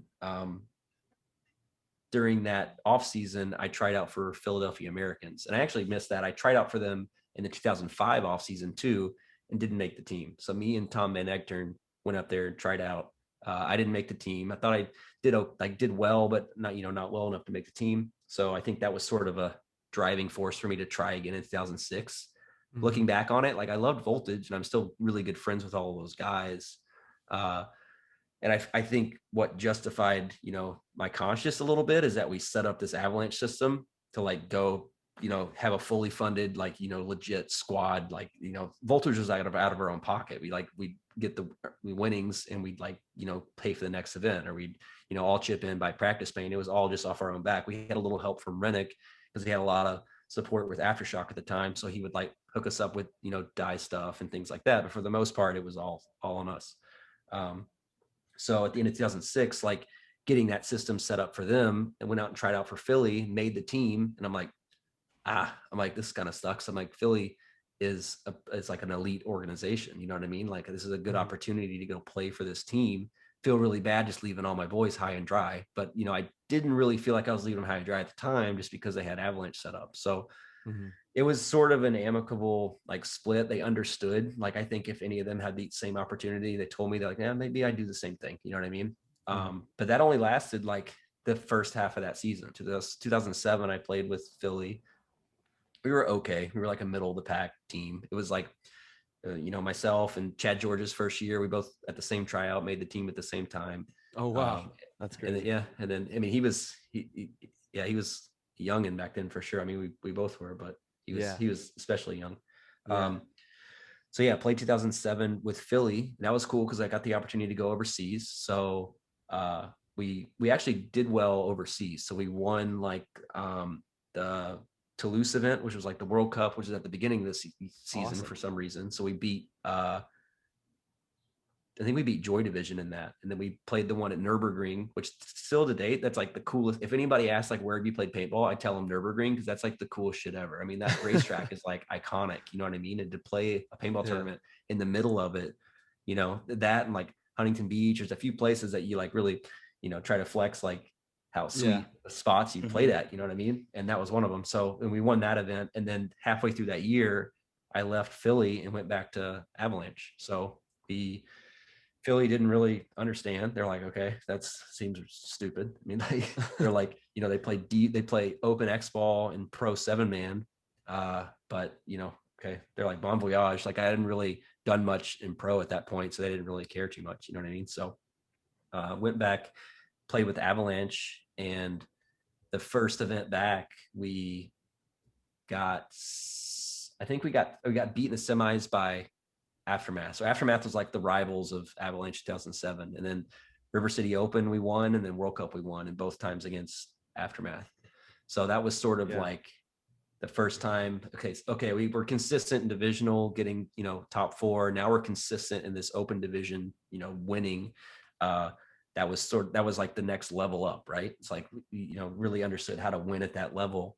We're playing that year, we're playing Aftermath, we're playing Damage, we're playing Impact, and like us and Aftermath would like they didn't have a mercy rule back then, and we would destroy freaking Impact and Damage. You know what I mean? Like, we really would. And a lot's changed since then, but that was sort of the next jump for us. So in 2007, we got a pro spot in XL. Well, I don't know if we got it. We basically just kind of begged Ed, like, you just, come on, dude, let us play pro. That's tight. Is that okay? He's like, I love that. He's like, man, the freaking entry fee is like, it was way more than open. And so we played, and I think the first event we got last place at Phoenix. So I don't know why, like, we just didn't do well. And then the next event was, I think maybe MAO or something like that. So we basically played 3 events up until Chicago. What happened at that tournament? Why do you think that you guys had such a rough go on that first one? Honestly, I don't know. Like, we had some good matches. Like, all the games we lost were close. So it wasn't like we just joined pro and just got absolutely smoked and like, man, we don't know what we're doing. We just had lots of like, slow burners, and we just got, just lost, you know what I mean? Yeah. And that happened. That kind of goes back to why I harped on that runway thing. Because by Chicago, Ed's like, I can't do this. He's like, we're just burning money. We're just like not doing well. And that Chicago, I think Damage won or Aftermath won. So one of the teams that we used to like go head to head with in D1, now the next year, X Factor was this 06? No, 07. 07. Yeah, X Factor. Yeah, they beat us in the finals with wait. Yeah, I'm pretty sure they beat us in the finals. That's yeah. right. So I mean, that was like tough pill to swallow, because you're like, man, like, we know that we're as good of a team, and we think we're getting better, but it just wasn't enough time. And by Chicago, the Avalanche X-Ball team was just like done. We're just like, all of us were just kind of left high and dry for X-Ball. We still played 7-man, but the X-Ball team was done in 2007. So that was sort of the end of that run. Still played for Avalanche for a while, played 7-man. Frank kind of took over the team. And I played 7-man with them up until maybe like 2010 or 11. So I loved watching Avalanche games. I mean, I'm not gonna lie, I was a fan of the organization. It's got so much history, like Roque Cagnoni, one of my favorite, guys ever, is part of that like heritage, and there's just so much history to the name Avalanche. Yeah, for sure. It still feels like that because, playing for Travis and then Lasoya on our 10-man team and just being friends with him beyond that, it's like cool to hear their Dude. like just war stories of back then, because that was the heyday, Oh yeah, had a lot of the fun. goats, dude, straight up goats. Yeah. So I think that was into 2007 and 2008. I forget who I played. Let me think. Did we play? Or no, 2008 was the season we had like we first started pro and didn't make it past Chicago. So 2009, half of us went and played for Shock for X-Ball. So Shock always kind of wanted some of our like guys, even when we were on Voltage. I remember going to like, some of us went to the Shock tryout in 2005 or 6. It was when Damien made the team and when Tally made the team, because they were friends with us. They played with Voltage. So like we played with them locally. And it's almost like none of us really wanted to play for Shock at the time. We're like, screw that. We're just like, we'd rather just be on Voltage and do this whole thing. So that sort of finally unwound. Yeah. That kind of finally like unwound itself by end of that year, because it's like none of us had a team. So it was like myself, Sosine, Ian Martin.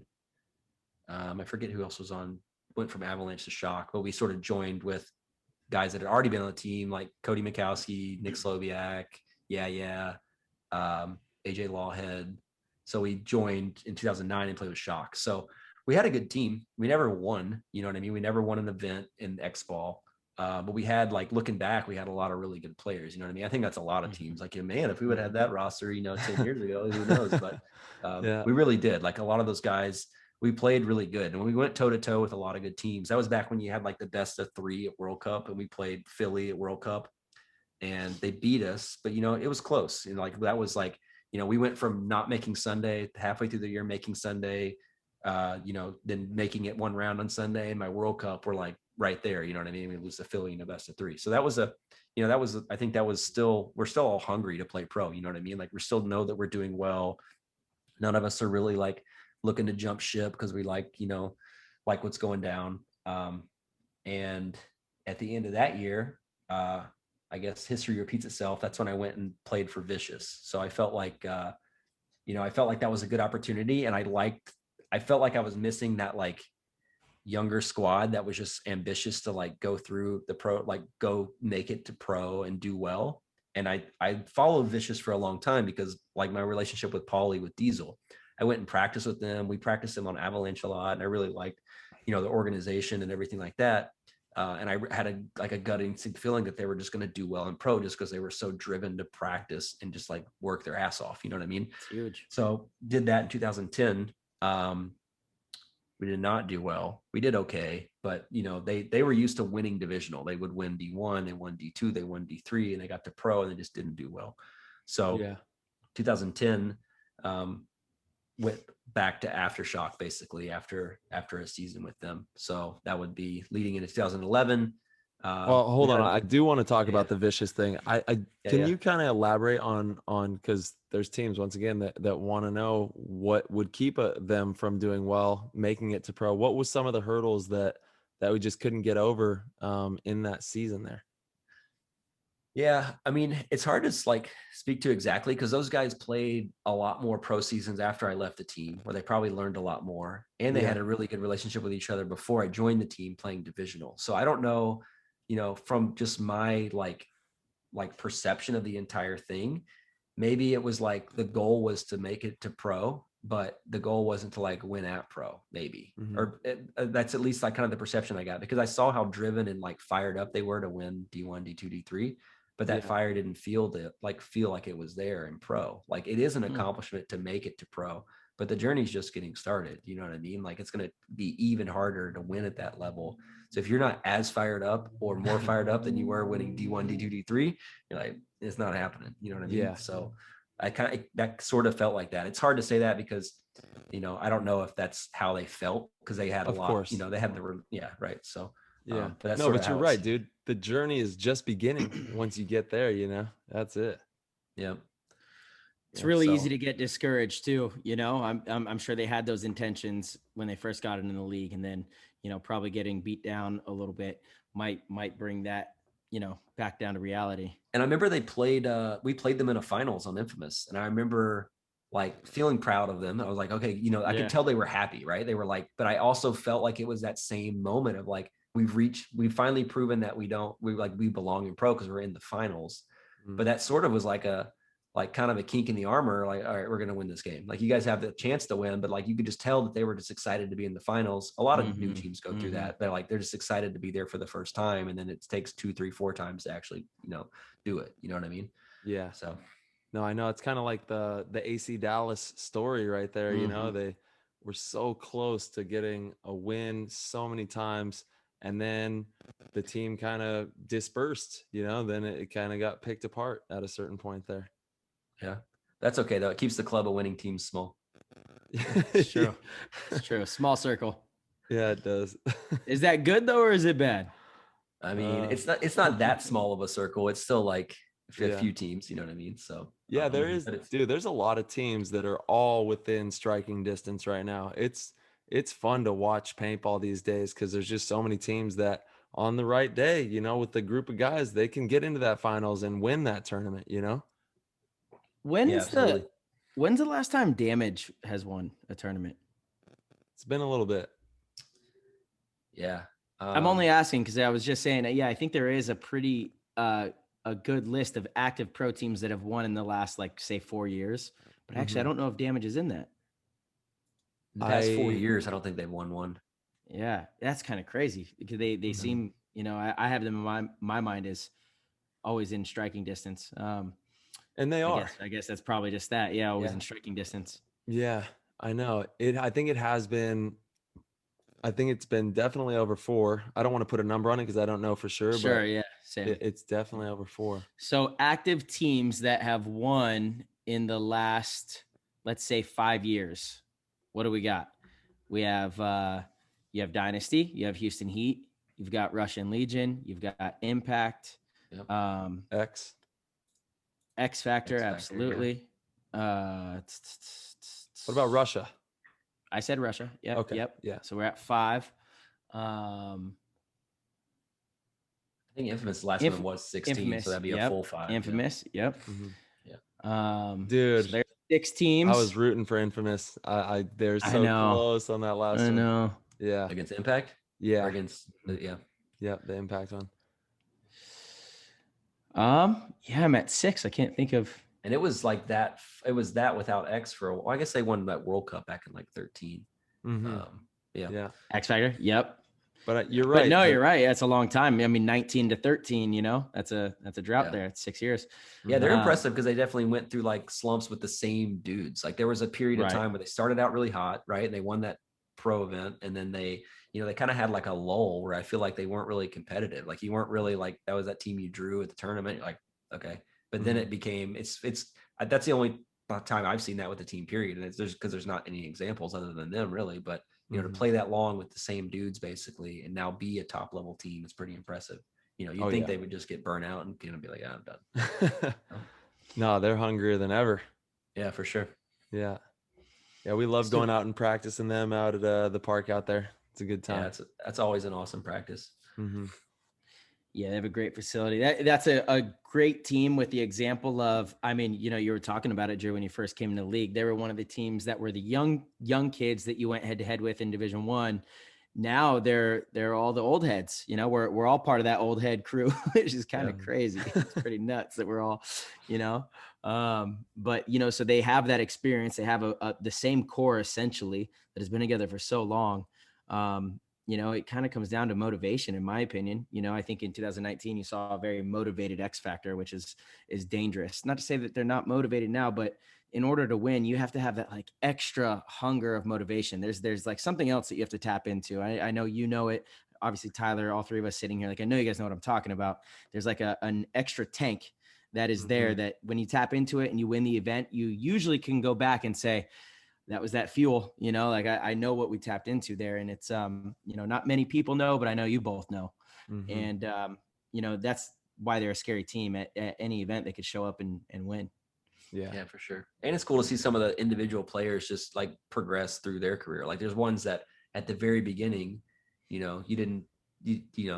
had your own like makeup of who the good ones were on the team. You know what I mean? Sure. Like from my perspective, it was like, like Dusty Odell, you had the Cohen brothers, and you had, I wouldn't say like at the very beginning, like Archie was good, but I don't think he was like the best guy on the team. Now he's like freaking super freaking elite. You know what I mean? Like he's just like progressed that much. And you don't see that a lot with players. They kind of have this expectation of how they fit in with the team and how good they are. And I feel like they kind of conform to that mold their whole career.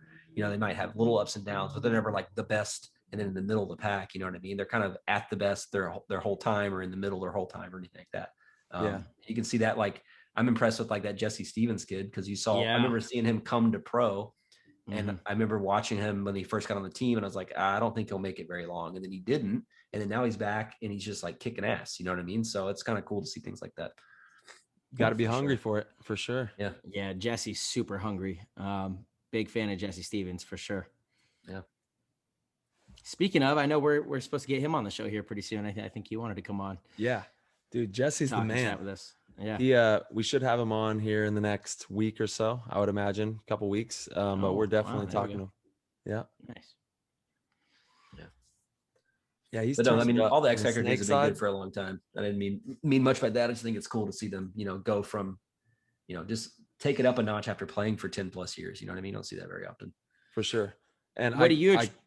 Go ahead, Marsh. Yeah, what do you attribute that to, Drew? If you had to put it into your own words, when you look at teams like that have been together for a long time, what gets them to the next level? I think Infamous goes through a similar thing, right? Where that's why for some reason they, seemed like they would win almost one event a year and then, maybe fall off. So it's not a talent thing. I think I don't know. Like I said, in your words. I mean, yeah. I mean, I feel like you kind of know when you're there's one thing to like force the kind of aura on a team to feel like you're winning. But that doesn't ever equal to winning. You know what I mean? There is something about what is going to bring that natural aura that the team is going to win just naturally. You know what I mean? And there's some seasons it's there, and there's some seasons looking back, you're like, it wasn't there. You know what I mean? And you never ever admit during the time, you're like, oh, it's not here. You don't give up. You know what I mean? You still work your ass off, but like, it's all those kind of, it's kind of like, it's part grit equity. It's part just being have like taking advantage of the right, of the moment. It's a bunch of things that combine to do it. But sometimes the same roster can play for 10 years, and some years that aura is there and some years it's not. You know what I mean? But if you could bottle that and recreate it, then it's like, that's kind of what everybody's chasing, but that's not how it works. That's what makes it fun. That's what makes you chase it. That's what makes you work for it. You know what I mean? Yeah. So that's half the fun of the adventure right there. Yeah. And when you feel it, when it's there, you feel it. You know what I mean? Like there's nothing stopping you from winning that event or winning that match or whatever it is.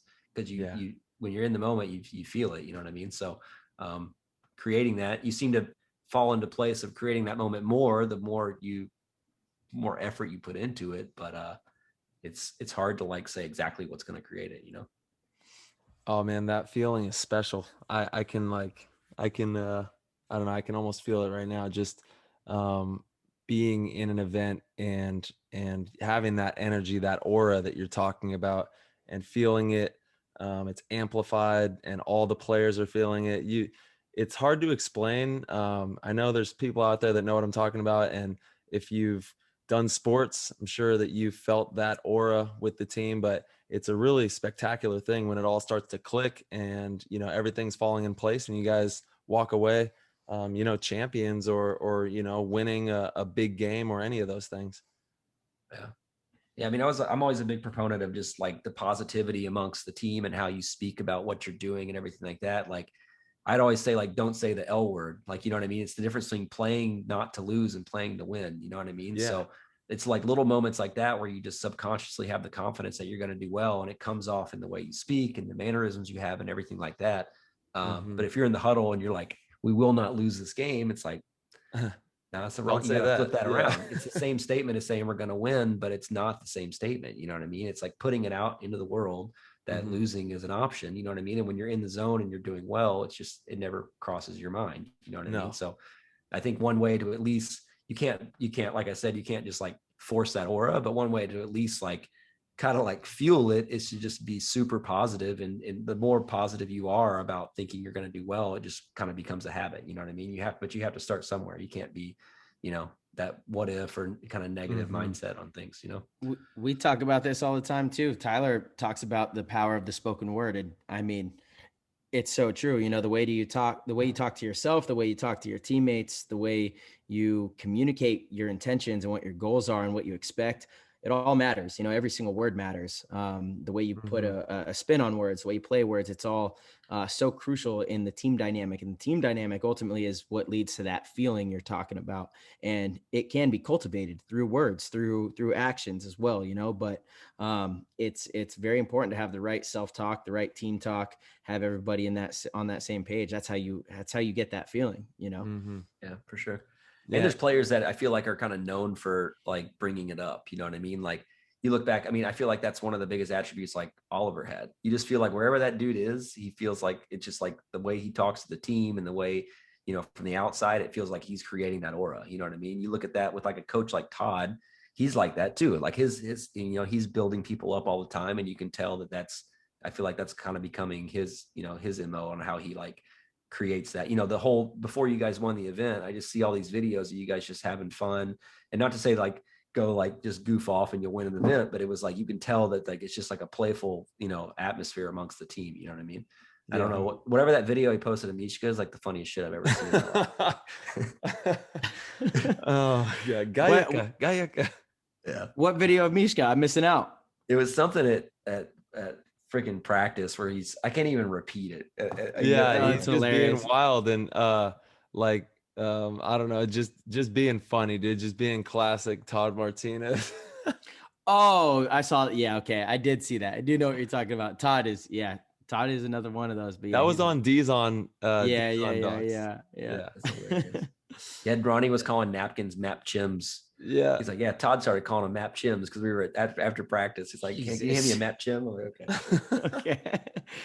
He's out of control, dude. Todd is a wild man. He's having fun, and you're right, man. It is completely infectious when you're around that kind of energy. And I'll even go as far to say, I think that, obviously being in the gym, building grit equity, playing paintball, studying paintball, those are all going to be cornerstones of you winning. But I would honestly be bold enough to say that the most important is the spoken word, is the energy, is the fabrication of the intention. This is all about intention, right? Everything that we do, there is intention behind it. And when you set the right intention, when you speak the right words, big things happen. That's just the way it is. Yeah, absolutely. Yeah. And you see that carried over in other sports. Like you watch the elite players and the best teams, the way they talk about their game, and it's like a certain combination of like humble yet confident yet supportive yet critical. It's like all of these things combined at like the perfect level that makes the great ones great.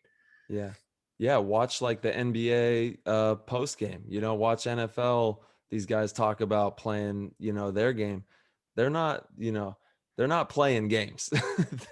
These guys are leaving it all out there, and they probably spend tens of thousands of dollars on coaches that also help them with the mindset and approaching these types of things. And, because it does take a lot of mental effort, and especially if you're programmed in a certain way and you've gone through life in a certain way, and that's how to process life, it might be difficult to process it in a super positive, uplifting way for individuals.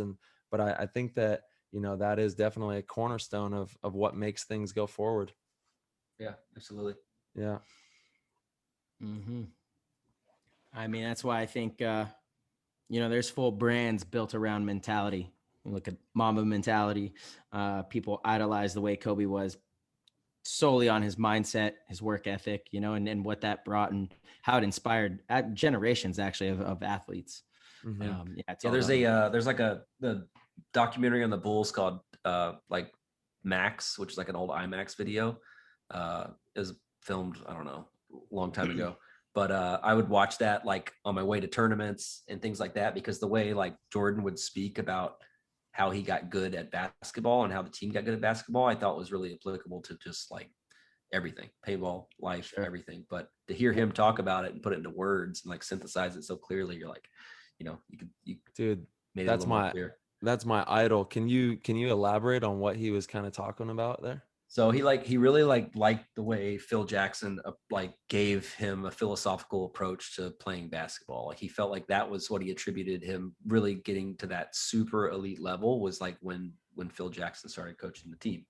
So I think one of the quotes he said that I really like was like, he's like, when you're in the moment, you're in the moment, but you're not afraid to fail because you've played the moment so many times in your mind that you know exactly what's going to happen when you're there. So the way he says it is basically that, just articulated a little better. But I just thought it was so interesting of like how cerebral he is with his game and how he just thinks about every single possible combination of possibilities in the game. And once he's there, he is comfortable with that situation because he's experienced it in his mind before. So he's not really experiencing anything new, because in his mind is to him the same as experiencing it almost in real life, if you take that kind of approach. So I just thought it was really, pretty interesting. And he's like, at the end of that spiel, he was like, once I understood that, he's like, that's when I became a master of the game of basketball. And the way he said it, it's like, it's kind of a cool saying to say you're a master at something, because it's kind of like old school, but it's true. It's like you say that like you have like these goats and elite players, but like to be a master of something is a pretty good way to like sum it up. You know what I mean? Like you have like really like reached, your shit. Yeah. That's it, dude. Yeah. And man, he is something else. And anything Michael Jordan, I'm always consuming, because that guy's mindset and the way he approached sports and the game is second to none. That guy. Yeah. Absolutely. Yeah. What'd you say that was called? Max? I think it's called either Max or To the Max, but it's an old IMAX documentary on the Bulls. I think it's just called Max if you look it up. Nice. Do you know if it's on a streaming platform? It might be. I haven't seen it. I have the old DVD of it. Since it was an IMAX, I'm not sure when they release it. But Max. Okay. So you gotta we gotta scrounge it up somehow off the internet. Yeah. I looked it up. It's out there. Oh, it's actually, that's clips of it. Oh no, the full version's on YouTube. Yeah. Nice, dude. There we go. The tube. Yep. It's got it all. Old Faithful. Yep. Awesome. I have not seen that one. I have read Phil Jackson's book, 11 Rings. That was amazing. Just it really dives into Jordan and Kobe. If you guys haven't checked that out, highly recommend it. It's a really good book. But I mean, highly fascinated with both Jordan and Kobe and Phil Jackson and the way he was able to manage those personalities and his philosophy. But cool. It's cool to watch that before The Last Dance too, because it was it's the last season as well. But it's just cool to see, 15 years later, them do Last Dance in kind of the same period of time and see the different versions of the same story. It was cool. Dude, what a beast. This guy's just smoking cigars all the time and just like he's an animal. Yeah, I don't know what I'd do. If I ever came across him in Chicago, I don't know what I'd do. That's out. Sorry to be that guy, but we need pictures. I gotta call for mom. Sure. Do it all. Yeah, I gotta call mom. Right home. I hear you. There's very few people that I would be like that with. Jordan is on that list for sure. Yeah, 100%. I think it'd be like Jordan, Kobe, and maybe Elon. Yeah, that's it. It's my short list. Mm-hmm. And I remember being a kid, and that was my favorite. I was probably like 8 or 9 years old watching, those classic Bulls games. Maybe even a little bit younger, but I just remember, my dad's from the Midwest, so we'd have those on, and the things that guy would do on the basketball court were just inspiring. even as a youngster, you know, to watch that. It's crazy. Yeah, that was cool. And that was like in Arkansas, there was no pro team, so you basically just rooted for whoever was the best teams. You rooted for like the Dallas Cowboys and the Chicago Bulls. That's what we get to do with football now. San Diego, we don't have a team, so you know, I get to root for whoever I want. Yeah, nice. Yeah. Damn, that's crazy. Can't believe that happened. I know. I'm just hoping we get a basketball team in place of it. That'd be tight.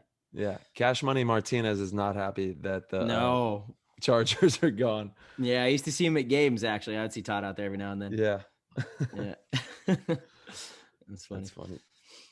All right, Drew. Well, shoot, man. Let's hop back into the lineage. Where did we leave off? I think you had gone back to Vicious.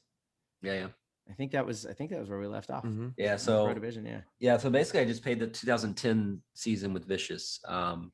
But back to like what we were saying about playing 10-man with the team and building that camaraderie by playing different formats. Yeah. I do want to say like on Vicious, they were really good at that. We played like all the UWLs at the time, which was the 10-man league. We played all those as Vicious. So that built camaraderie when we played all the X balls together. And we, you know, they were big on like doing things as a team. We like hosted our own local, tournament series, and like Vicious had to ref it and put it on, set up the fields and everything like that. So all that little kind of stuff as a team helps build that camaraderie, because you're not just going through only one version of yourself. You're not just at like an X ball practice and, you know, at a tournament. Not to say it's a bad thing, but I think it's just good to have that experience with your players. You need more. Yeah. So that was, I mean, I'd say that was great of them to give everybody the opportunity to do that. But into that season, I left to go back to Aftershock. So I had all these like 1-year stints with teams that I was like, oh, I'll go do that. And then I realized I didn't like it. I went back to basically the same group of guys. So went back to Aftershock in 2011. And we did okay. We got like, I still think to this day in New Jersey, we were playing great. And I think it was like, we went 3-1 and had like a great point spread and somehow didn't make the cut. Like still to this day, it blows my mind because we're all pissed about it. But that year is when we finally like popped the cherry and won our first pro event. So throughout that year, we had like, you know, Yeah was on our team, San Monville was on the team. And some of these guys sort of like dissipated and quit. So through that year is when we got connected with Sarge and the CXBL team. So we actually got connected with Sarge because we used to play on Avalanche. We used to play against Distortion, which was like Ryan Smith and like, you know, other, you know, young kids out there would play us on Avalanche. And like some of the guys on the team, like Ian and Chris Sosine, would like help out some of the kids and like help them do drills and kind of help mentor them and things like that. That's back when they first started playing. So we knew them from a long time ago. And then that year is when I think Yeah was sort of the instigator, but got us to join Sarge's CXBL team, which was Windsor Lockdown. So he had like his group of Canadians, and the other half of the team was like myself, Chris Sosine, Ronnie, who else was on the team? Sam Monville, Josh Yost. So we had like a line of like Aftershock dudes basically that would help, you know, the CXBL team. There we go. What was it like playing with Yeah in the beginning? Was he still a wild man? Wilder. Yeah, he was a wild man. He throughout that year he quit Aftershock like at the end of the year just because he said he was just like kind of fed up with it, and he was just playing CXBL and he played 7-man with Mutiny. So it was kind of funny because sorry, got a tickle in my throat. Oh, we got you.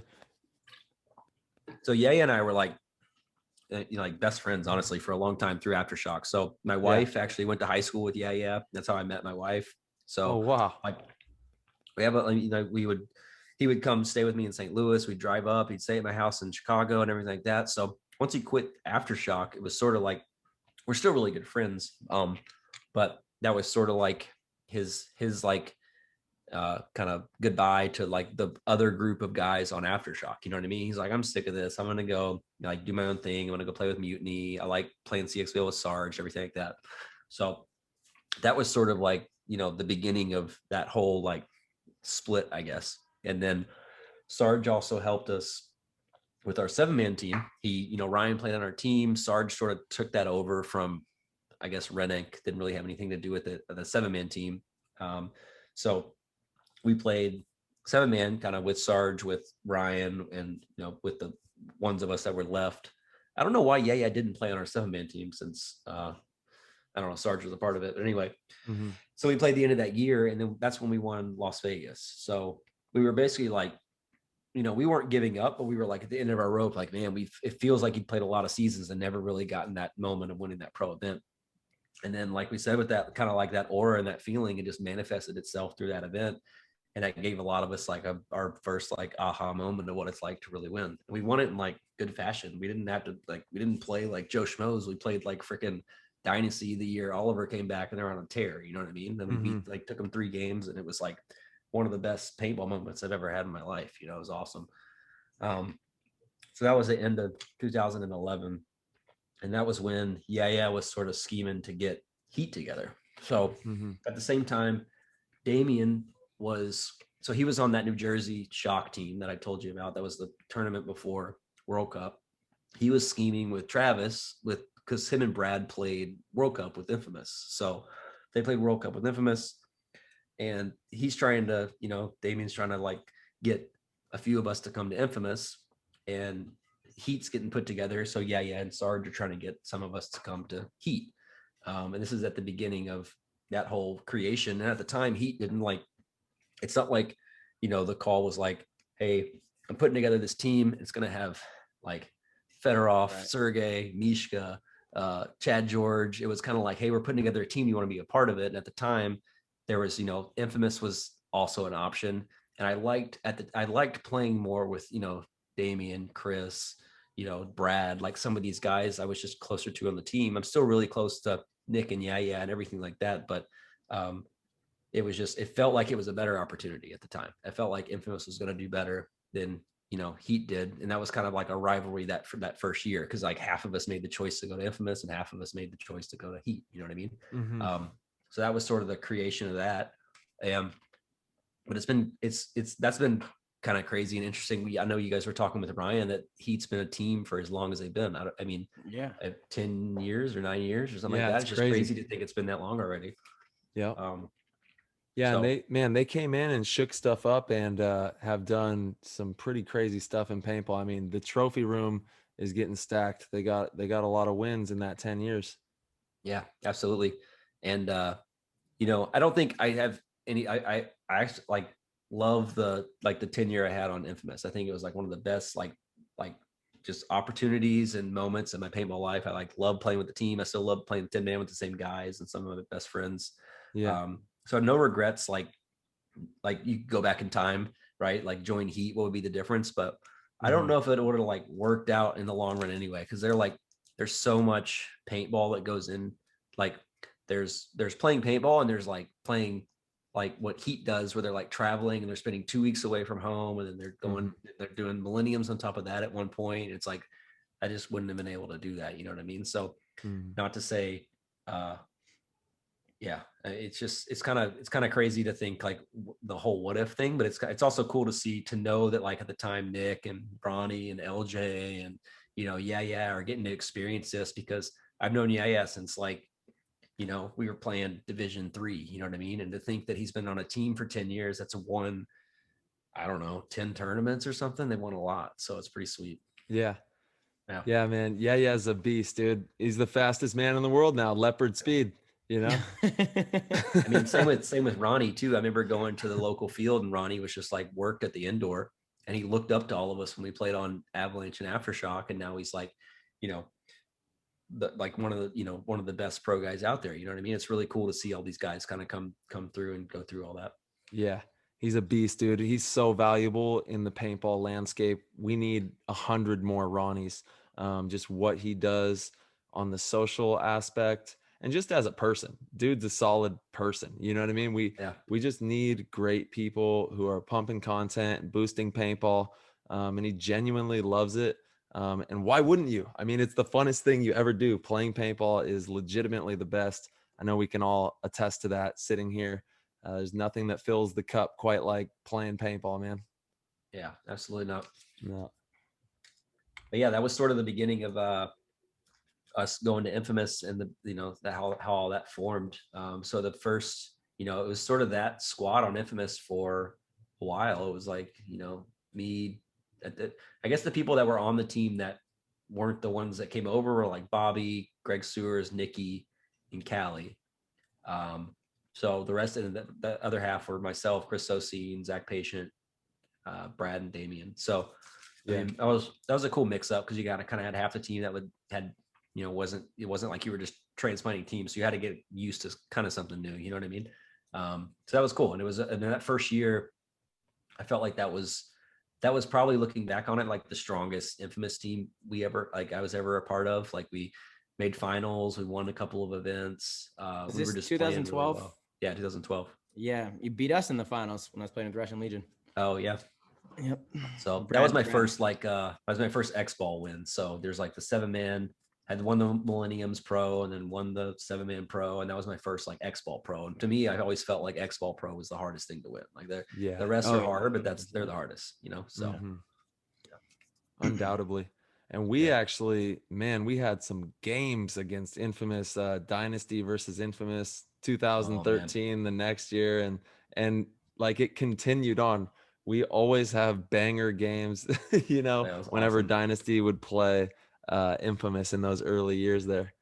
Yeah, I always wanted to, like goals you had to win tournaments, right? I just wanted to win like the championship of the leagues you played, right? And that World Cup we played was still like one of my all-time favorite freaking games of all time. Oh yeah. It kind of stinks that it was technically challengers, but I'm like, it's pro. I don't know, because no one even wants the pro game. Yeah, exactly. That really was like the pro final. I mean, it's Infamous versus Dynasty in the year, and for you guys both to be in challengers was absurd.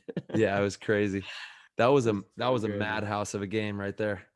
Yeah, that was nuts. I still watch that every once in a while. I'll put it up on YouTube. It's just like, it's crazy watching that game now, and I feel like I'm watching a freaking VHS tape. I'm like, man, this feels old now. Yeah, you know what I mean? Yeah. Like, holy crap. But yeah, it still gets me excited. Yeah, dude. That's some fun paintball. If you guys, I watched the one the other day where you guys hung the flag when Spica like dove through the gate with like 0 seconds left, when it was like that 20-second point. I watched that the other day, and I still can't believe that match. That match was crazy too. I know. Yeah, that was insane.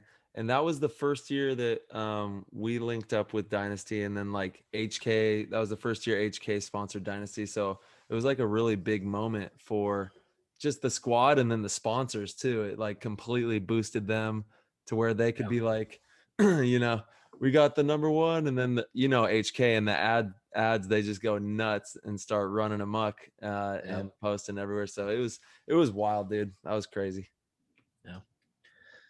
Yeah, I mean, that was sort of like the beginning of the Infamous stint. And then I was pulling up APPA, and you can like go through and see how many events people have played on teams, and how many, what events the team has won, everything like that. Yeah. And I think it's nuts to see that it's like, I think last I looked, it was like 35 or 36 events with Infamous, which is crazy to think. If you think there's like 4 a year, you're like, okay, that's, it's a lot. It feels like it's a lot of time. So it feels like it's all gone by really quick, but there's been ups and downs. Like those first few years, it was, we had a really solid team that kind of got dismantled a little bit. I actually left to go play for my whole like leave a team for 1 year and come back shit happened again. So I went back and played for Aftershock for a year in 2016, realized I didn't like it, and came back to Infamous. So they did well that year. That's when they picked up Thomas, and they won an event. They beat Impact in Texas. And I think that was the last time they won an event in X-Ball. So, and then they just got been close. Sometimes we've had some real close moments, like lost to Heat in overtime at World Cup when the year they won. Just had some close moments, but never really gotten quite there. But it's nice to see this past year them, start to get back in that level. Because I think the last couple of years I played, we just kind of struggled. We made Sunday consistently. We made it past the first round, but we just couldn't quite break that hump and get into, that top two and win in the tournament. So it's nice to see them make the finals again. Yeah, I know, man. And me and Thomas go way back from Modesto. So I always like to see the old boy, doing well and chasing those trophies too. Not too well. Don't want to see him, beat me or anything, but But yeah, Thomas is my dog. That guy is such a amazing soul, and just once again another great person for the paintball community who, just boosts people, and that's what we need. We need paintball to boost. Yeah, I mean, I wonder how long, like really, if you had to bet on it, how long the longest pro player will play pro? Because like Thomas is not going to stop playing. You know what I mean? At all. You know what I mean? And I wonder how old, like whoever is the oldest will be when they actually stop. You know what I mean? Yeah. How old is Thomas? Do you know? I think he's 40, 41 maybe. 40, I don't know. 41. Yeah. Mm-hmm. I don't know. If he's not, then don't hate me, Thomas. I think he's 40. So yeah, and Ryan is 39. Uh-huh. Yeah, there's a handful. Handful that are chasing that are right there. Man, I can see them playing for another. Oh, Thomas is 38. 38. Okay. 38. Yeah. And I think Ryan's been pro longer than Thomas. Actually, I'm positive of that. Yeah, probably I think like 5 years. No, I think a little more, dude. I think so, dude. I mean, Ryan, they went pro in 2001. Oh yeah, I think Thomas's first year was like 03. Yeah. I believe that's 03, right. Something like that. A couple years. Okay, so not 5. But yeah, man, it's gonna be tough to take down an old Greenspan. He's just like hasn't aged. I don't get it, dude. Well, his back would say otherwise, I think. I mean, but his I mean, dude, that's like one injury that he's had, and he's had that and like a minor knee scare in his whole career. It's pretty crazy. He's still moving around and looking pretty good out there. But I mean, Shane Howe, he's another one that is just like Shane Howe, OG. I started playing when I was a kid with Shane Howe on Oakland, and he's still giving it hell out there and playing well. Ty, when you and I were on Explicit in 2012, Shane was still the old guy. He was the old guy. I was like, man, how is Shane still doing it at such a high level? And he's still doing it. It's crazy. This is 9 years later. It. Shane the Chain, baby, forever. Chain, baby. It's, we got a funny thing. Every time I see him, he only wears the chain at tournaments, and every time I see him at practice, I'm like, Shane, where's the chain? What the hell? It's kind of funny. But it's another one we got to get on the show. He's got stories for days, man. Oh, that would be a really good one, having him on for sure. Mm-hmm. Yeah, it's legendary, dude. Let's see. I mean, Drew, this actually kind of falls in to talk about players that have been in the game for a long time and how long they're going to last. One of our supporters here, Chris Young in the Discord, wants to know what it would take for you to come back for one last season. Oh man, I think when I decided I wasn't going to play a pro X ball again, I think I put a lot of thought into it, and I was like, once I say I'm done, I think I actually want to be done, because like I understand like I never want to come back and not put in all the effort it takes to know that you can be like one of the best out there. And I know right now, I just don't, it's like, I know I realistically don't have the same time to go. I can't go to the indoor Wednesday, Thursday, Friday night and play Saturday, Sunday, you know what I mean? And go like travel to like every tournament imaginable and just play as much as I can. So I think like knowing that, like, yeah, I could still come back, and it's probably like riding a bike, and you could probably still be pretty competitive, but there's that extra, there's that awareness we're talking about, and knowing that you can be like one of the best, if not the best on any given day. And that takes that level of, grit equity to achieve that. And if I'm not able to give that, then it's like, I have no like regrets though. You know what I mean? So yeah, totally. Like, never had a season like, winning like every freaking event of the year and, just going on an absolute tear, and like didn't have like a career like these guys on Dynasty have had or anything like that. But that doesn't mean that I can't like be totally satisfied with like how I, played paintball when I did, you know what I mean? So yeah. Dude, you are you have an amazing career, and you're definitely well respected amongst the pros. I know that for a fact. You've always been a pretty top competitor. So I'm sure I could speak on behalf of a lot of teams that have had to deal with you on the other side of the field. So yeah, I appreciate it. But I mean, same point, like I'll never quit playing. People were like, when I said, I told just a friend in Chicago that I was going to a 10-man like last year, and like, oh, you're still playing? I'm like, well, yeah, I'm still playing. It doesn't mean you have to never play. You know what I mean? That'd be like unfathomable. It's like talking about Jordan. You think when he retired, he just never picked up a basketball again or something? It's like, you have to still play because you love it. You know what I mean? So, it's funny though. It's funny how like I would like a high percentage of people, things are kind of all or nothing. It's like No, Yeah. you could play paintball. You're not playing pro. You could still play. You know what I mean? Like, have fun. That's the whole thing, is what makes you have fun. If it's playing paintball, do that. If it's not, don't do that. Enjoy your life and make sure that you're, still having fun, whatever that is. Yeah. And I think like 10-man scratches that itch just enough where you feel like it's still competitive, like to the where you get something out of playing it. You know what I mean? Where it's not just like a total, shit show. So that's I appreciate it for that. But yeah. Fair enough. And somebody else was asking if I ever like wanted to coach, and I'm like, there is no way. Like, I think I would actually enjoy it, and I think I might be good at it, but I really don't. There's no way in hell I'm going to spend the same amount of time as the players and not play. You know what I mean? Oh yeah, I forget you see all these questions. Yeah, I saw one of the guys ask about coaching. I'm like, no, yeah, because you're amazing. You actually have been one of the best supporters of this whole show. You support us on the Discord, and you're in here in the chats, and it's been just outstanding. We do want to kind of dive into, the PTG team questions here a little bit, and get through a couple of these. So this one's from Jay Stu, and he was wondering, as an avid gun collector, just like he is, do you actually try and still shoot all the ones that you collect, or do they just kind of stay on the wall? He said, PS dibs on your Evo if you ever sell it. Oh yeah. I definitely play with all of them. I mean, like, I might not play with them a lot, but I'll at least try to play with these like ones I'll pick up at least once. You know what I mean? So like when we went out and played, when I was talking about playing Blast Camp with that, Team USA weekend, I'm using a freaking Dark Angel LCD for half the day because I picked it up off eBay. So I actually think, I would do that intentionally a lot. I used to do it a lot more. Like during the off season, I would play with an old gun because I felt like it was like a good, like, handicap. It was a good handicap. I actually enjoyed it. So when you picked up your actual like good gun, again, not good or just recent gun, you just felt like you had that much more like gun dominance because you're like, holy shit, this gun's like 20 balls a second. It's not like 10 balls a second. You know what I mean?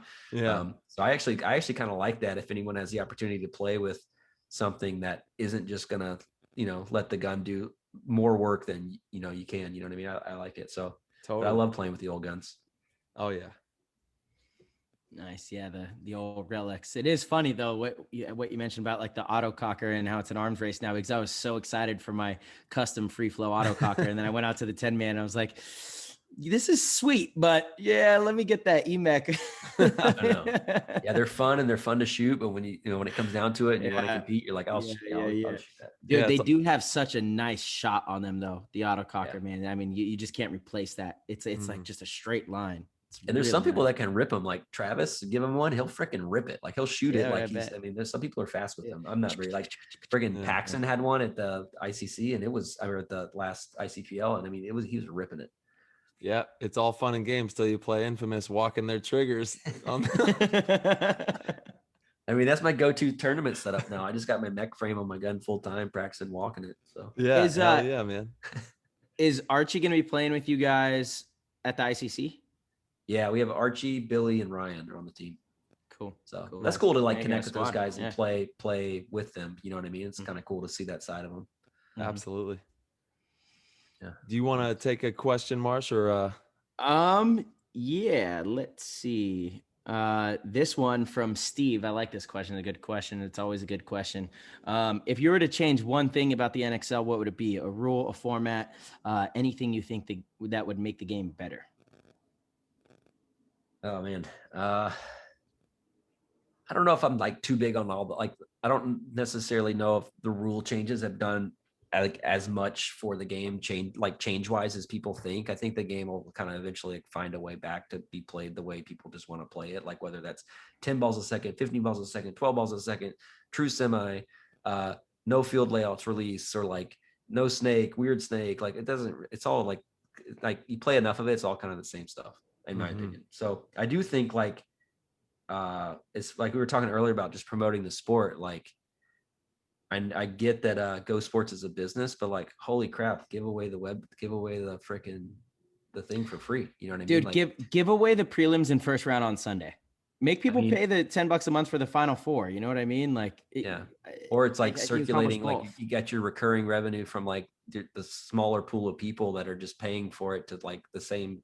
I can't imagine their like users are growing like if you take another like streaming service like that, this is just not apples to apples. You know what I mean? So I think it could do more to give it away, and I think just continuing to evolve how it is filmed. Like last tournament, I was really impressed with the camera angles they had, and they've done that every once in a while throughout the years, like where you'll all of a sudden see some camera angle and you're like, wow, that's sweet. But then they go like 5 years. They do a great job. I'm not like throwing shade on them, but it's like they'll go 5 years straight where it's just like a fisheye freaking like lens of the whole field, and it's just boring. You know what I mean? It's like, this is lame. But then you'll see a freaking really nice camera right behind back center, and the guy's laying in snake on the break, and you're like, oh, I actually get what that guy's doing. So I think continuing to evolve the way the game is filmed, because there's a lot of cool stuff out there that's not being used like consistently, I think could do a lot for the sport too. You know what I mean? And that's not really necessarily the NXL or just Go Sports, but it is cool to see, like, you see a lot of these individual like contributors on their Instagrams that are like posting videos and slow motion videos. And it's like, there's a reason why, Cassidy's old videos have hundreds of thousands of views, because it's filmed with like a red epic, and it's just like super slow motion, and it's like still awesome to watch. And that was 10 years ago. You know what I mean? Yeah. So I think that would be cool to see more effort put into the way it's filmed and portrayed. I think would be interesting, because I think we all know that we've never seen it perfect. You know what I mean? And we know that version exists, but it's hard to like say what that is. Yeah, I know, man. There's so much capability, which is exciting because there's so much potential, and moving into the future, that'll definitely come to fruition. I know that for a fact. Yeah. Yeah. That'll be cool to see. Yeah, slow motion is the key, in my opinion. Yeah, you get rid of split deck, you have slow motion replays in the 2 minutes, showing, breaking down big moves, big shots, getting people excited about why that move or why that shot was so epic, so insane.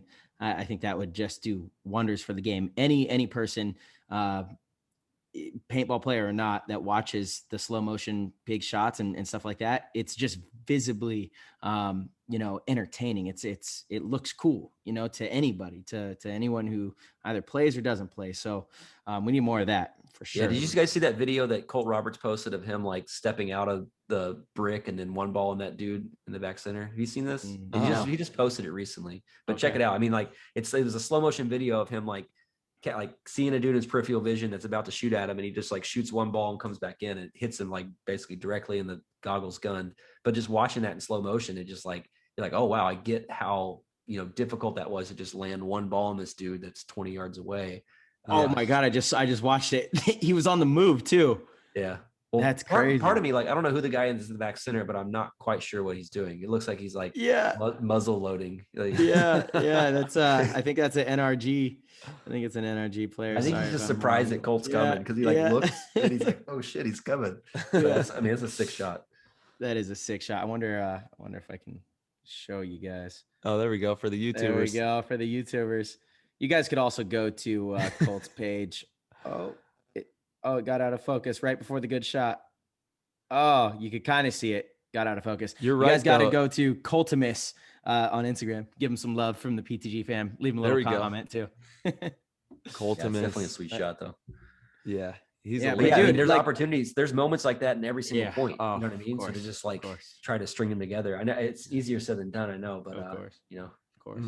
That should be the goal though, right? So that, if we do get more funding, I'm so conflicted on the give the whole webcast thing away for free. I know that we can't do that because the webcast would probably just vanish. It has to be sustainable.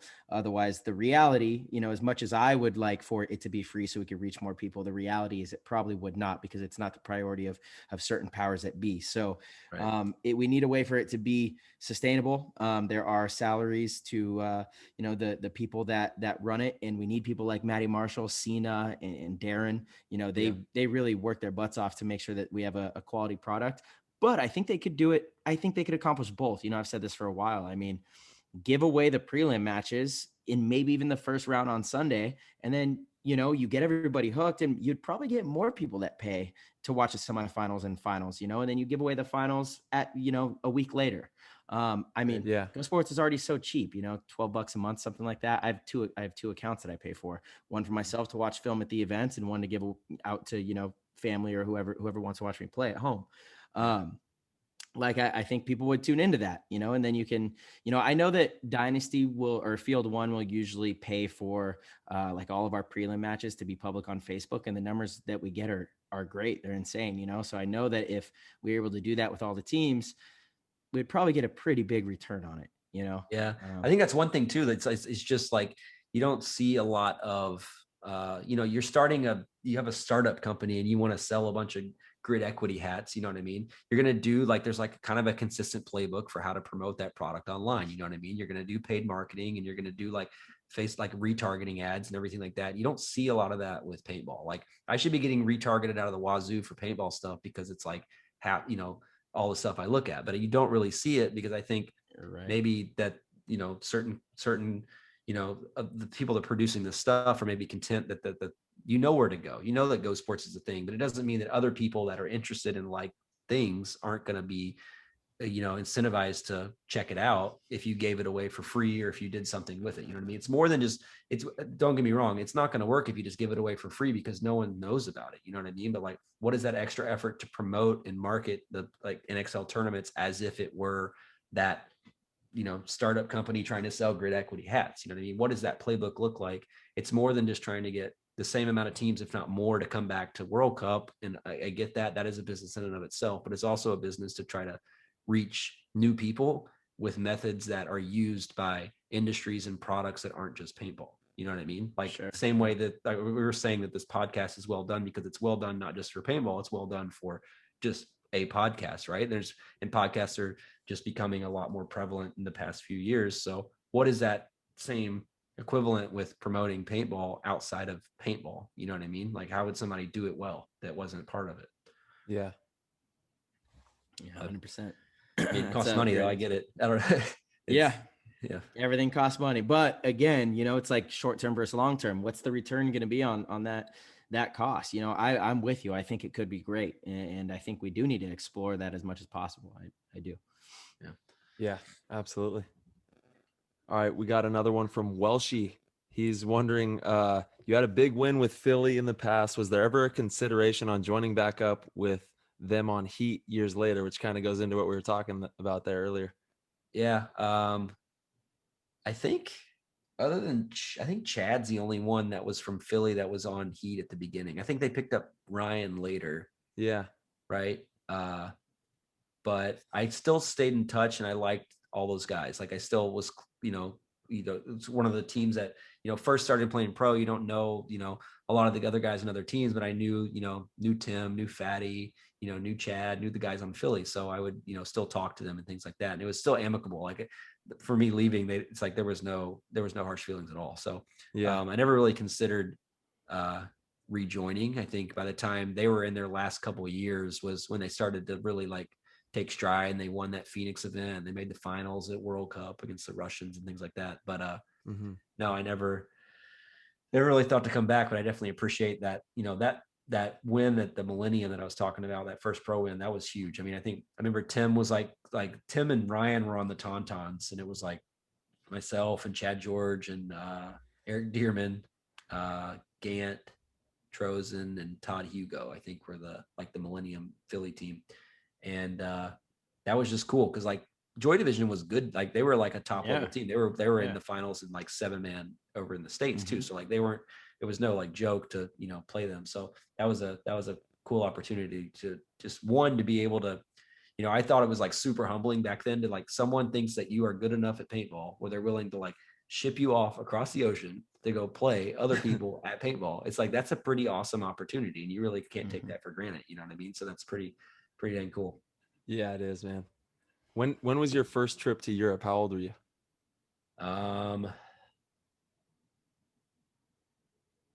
Man, I think that might have been the tournament in Toulouse, and that was 2007. So I'm 36 now. So whatever that makes me back in 2007. Yeah. Yeah. So it's 19, maybe 18. Yeah. 18, Awesome. 19, 20. Yeah. Yeah. And what a legendary organization, Joy Division. I mean, there's so many of these legendary organizations that aren't around anymore, which is a shame. Avalanche, Joy, and even Chicago Aftershock. I miss seeing them at the tournaments as well. It's such a big name. We got to make sure that we're still, pumping out these amazing teams. So keep playing it out there. Marsh, do you want to hit this next one? Yeah, I got another one. From Chris Tucker, our boy, wants to know about your collegiate paintball experience and what do you think we need to do to grow that more? And how would you feel if it was introduced to high school as well? I want to say they do have I don't know if it's like a formal league, but I know of high schools that do have teams that play against each other. Yeah. I'm not sure too much about Really? it. I think that would be cool. I think it's, I'm pretty sure that even in Illinois, I feel like there's, I don't know, I need to look more. There's like clubs and stuff for sure. Yeah. High school clubs though? I think so. But I don't know. I don't okay. really know. Cool. But Fantastic. I feel like I've seen high school teams before, but I think that would be cool. I think, having that chance to play it was cool because there was people, I think we had like 3 or 4 teams on that Mizzou team I was talking about. We had like each division. So there's people that are on the team that are playing that like, they just started playing paintball, but they get the opportunity to go to, Disney World and play paintball.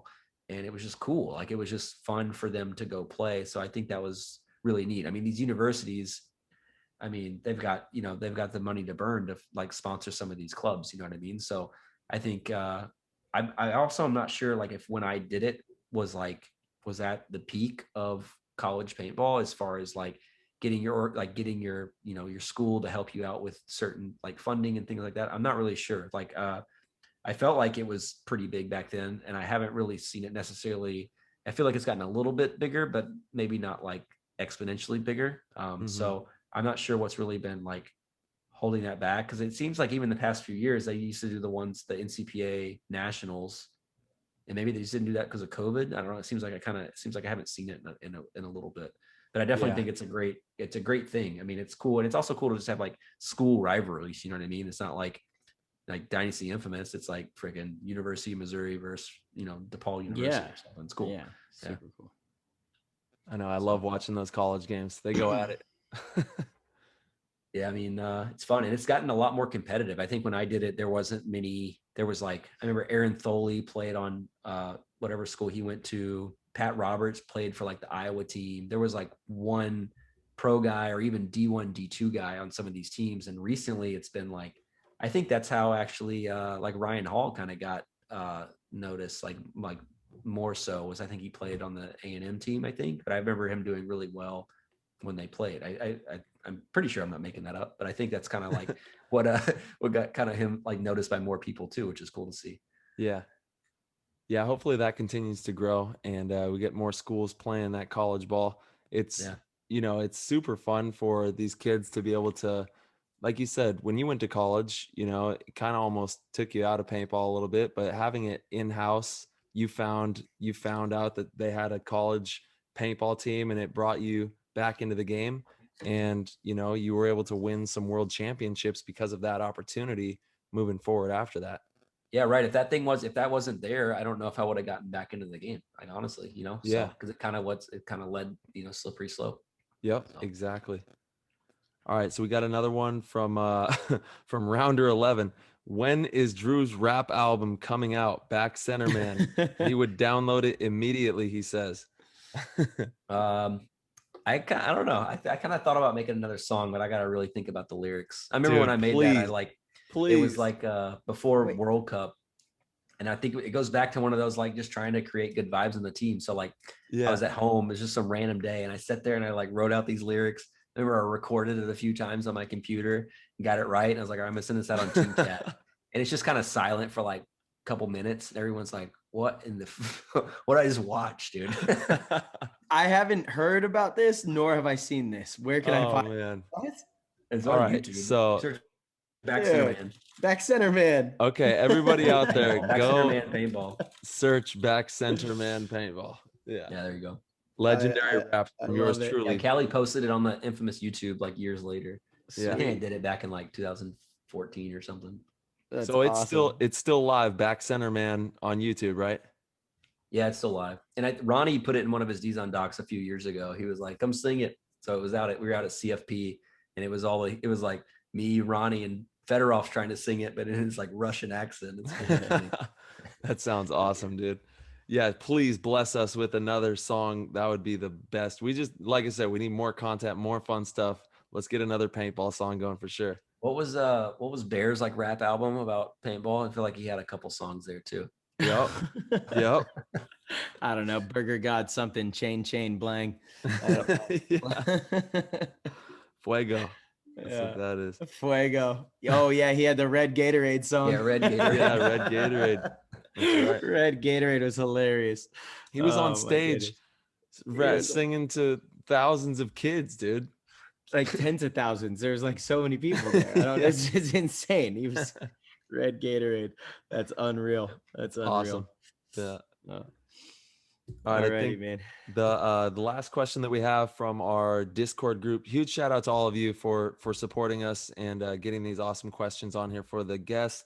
He's Alex Cooper is wondering, now that you're out of professional paintball, are you going to be in on the sales side of things or possibly coaching? Obviously, we answered the coaching aspect already, but any opportunities on that aspect? I mean, I definitely always like throughout all of paintball, I think I would give this advice to a lot of people is to like, network with a lot of the people within the industry that are doing things outside of playing. Like, I feel like I, met a lot of like really smart people, like while playing paintball, like take a Simon Stevens or, these guys did play at one point, like, John Dresser. You just like, look at these people that are, doing things for paintball that are outside of playing and try to like soak up a lot of stuff from them. So I definitely love it. I mean, I always kind of thought in the back of my mind, like I would like try to just, work within the industry or create something myself that was for the industry. Nothing really ever came to fruition. Like I had a lot of ideas that I really loved, but nothing really ever came to fruition. But not to say it's off the table, but I don't think working for a company is definitely not going to be it. But I love paintball so much, and so much about it. It feels like it's like knowledge gone to waste if you don't try to like give back to the sport with some kind of offering, you know what I mean? Like that's outside of playing. So I don't know what that is.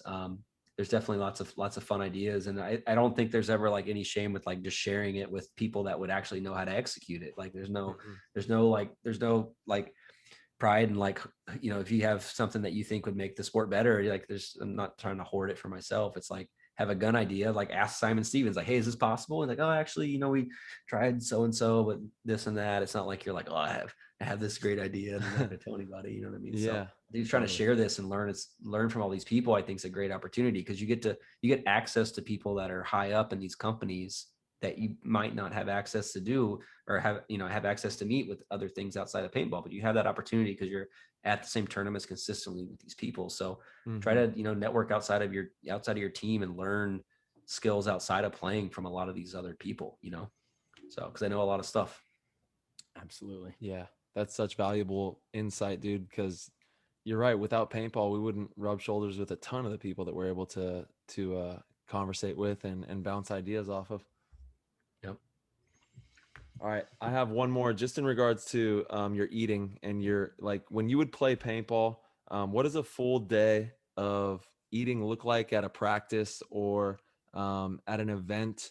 I have this guy, Bryson, good pastor, and he's a bodybuilder and he's curious about how pro paintball players approach, practices and tournaments and nutrition and getting ready for all that kind of stuff. I feel like I've gone through like ebbs and flows of trying different, not necessarily diets, but like more like kind of a strict regimen. Like I think in the end, what I've kind of leaned on is, and whether that's like, I tried counting macros, I tried freaking doing paleo diet. I tried just listening to my body and like eating, what I felt like it needed. I feel like what's like the most consistent thing is to just understand like what solid nutrition is and what your body actually needs when you think about, protein, carbohydrates, fats, and like a reasonable combination of those three. And like, I feel like it's just what it's the most consistent is just, is just being kind of responsible with the way you eat. Like I know that I'm going to be sluggish if I go like pound, drink a 64 ounce like iced coffee and eat like 2 sausage muffins from Starbucks or something. Like I won't feel very good playing throughout the day. Sometimes if you're at a tournament, you don't have access to the best food. So don't get me wrong, like you're burning so many calories throughout the day. there's probably not much harm if you have 2 hours for your game for you to go get like chicken fingers from the frickin' stand, just because there's no access to any other food. Your body's better off eating than it is to not eat because you think that's bad for you or something like that. So don't overdo it. At home, I would say I'm kind of like a creature of habit, where I kind of find a kind of a combination of foods that I like that is sort of like widespread, and just kind of do it every day. Like I have the same thing for breakfast, basically. Same thing for lunch. My wife's a really good cook, but she cooks really healthy. And so she cooks a lot of different things. So some days it might be, different proteins, sometimes no protein, sometimes, it's just all over the board, but it's like a variety of food. So definitely just like a healthy relationship with good food and understanding what those good foods are, I think was the big thing. So that might have been a roundabout answer to like what I actually would eat at tournaments. But I actually went through a couple seasons. I remember me and Zach would like travel with like a freaking food bag with like meals. That didn't last very long because it was just hard. It's like you leave the field and then you go straight to eat. You have your food back at home, but you're hungry. So it's like, that's not really going to work. You know what I mean? So you have to find what's like the right balance, and you can go eat at a lot of different places. There's not, you go eat at these chain places when you're at tournaments, because that's basically what you have access to a lot of the times.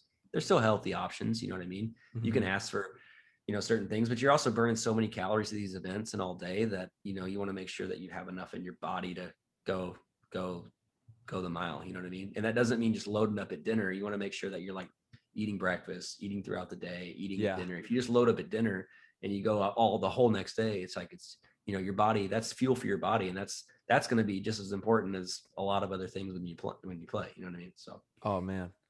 Yeah. If my diet isn't on point, I feel it in my gameplay. I have to have a nice big breakfast. If I'm playing really early in the morning, I'll probably skip breakfast and maybe eat after my game, or like eat really light before. But yeah, I don't want to feel sluggish, like playing like a 7 or 8 o'clock game or whatever. But yeah, you definitely have to be fueling up. Shout out to Garden of Life. They've been really taking care of me and sending me a bunch of stuff. I have like bars and stuff that I keep with me, and then making sure water, of course, right? You got to make sure your water is just dialed in, drinking surplus of water, because you can survive without food, for a long time, actually. Water, not so much. You're going to croak if you're not really staying on top of that water game. Yeah. And you make like you really do quickly make worse decisions when you're like dehydrated and you feel that wooziness. You're just not going to, there's something to having that, like, that I can just get back out there and try my hardest, but like your body's only going to let you do so much. If you're woozy or whatever, because you're not taking care of yourself, like, it'll affect you. It stinks. It's a wrap for sure. All right, my man. Well, Absolutely. dude, we've gone through all the questions, and you have been outstanding, bro. Thank you so much for all your time and insight. I know the PTG fam, they all appreciate it, and we can't thank you enough for coming on and just sharing some time with us here. Yeah, I appreciate it. I'm glad you guys had me on. I look forward to. I got to catch up on all these other episodes. Might save the 6-hour one for another day, but I gotta, I love listening to them. Maddie Marshall. I love seeing you guys are doing this, and just want to, keep seeing you guys do the good work. Yeah, man. Thank you, dude. Absolutely. That's the plan, man. We're having a lot of fun with it. We get to have great conversations like this. So thank you for being part of it. For sure. Marcelo, I'll see you in a couple weeks, fanning 20 balls a second. Sounds good. Look forward to it, man. Absolutely. Have some fun out there, dudes. Yeah, for sure. Awesome, guys. All right. Peace, Drew. All right. See you guys. Later, bro. Major shout out to Drew Templeton. Thank you so much for coming on the show, brother. That was a fun one. We absolutely love everything that you're doing, and we cannot wait to have you back on again soon. And thank you, everybody, for tuning in to all the episodes and religiously watching, listening, supporting through social media and everything in between. We love all of you and are so grateful to be a part of this community with you guys. You can head over to ptgpodcast.com and become a supporter of the show there. We have all the podcasts, the YouTube information on our partners, the PTG store, and the amazing Patreon link that gets you access to our PTG World Discord chat room. So if you join Patreon and support the show at any level, we will give you access to this amazing chat room that is cracking off. There's tons of people in there having fun, chatting about the shows, chatting about paintball, chatting about gear, different tournaments and events, and we are having a ton of fun in there. So please head over to the website, check out the Patreon, see if it looks right for you, and have some fun and become a part of our family. Also, please head over to constantpursuit.com and support Rusty Glaze. He's the one who made our website. So if you head over to constantpursuit.com, you can see exactly what they do over there. Check out our website and see how great of work he does. If you're a paintball field or store, definitely tap in and bring your website into the future. DM us if you have any questions on Instagram @PlayTheGamePodcast, and we will see you on the next episode. Thank you so much for everything.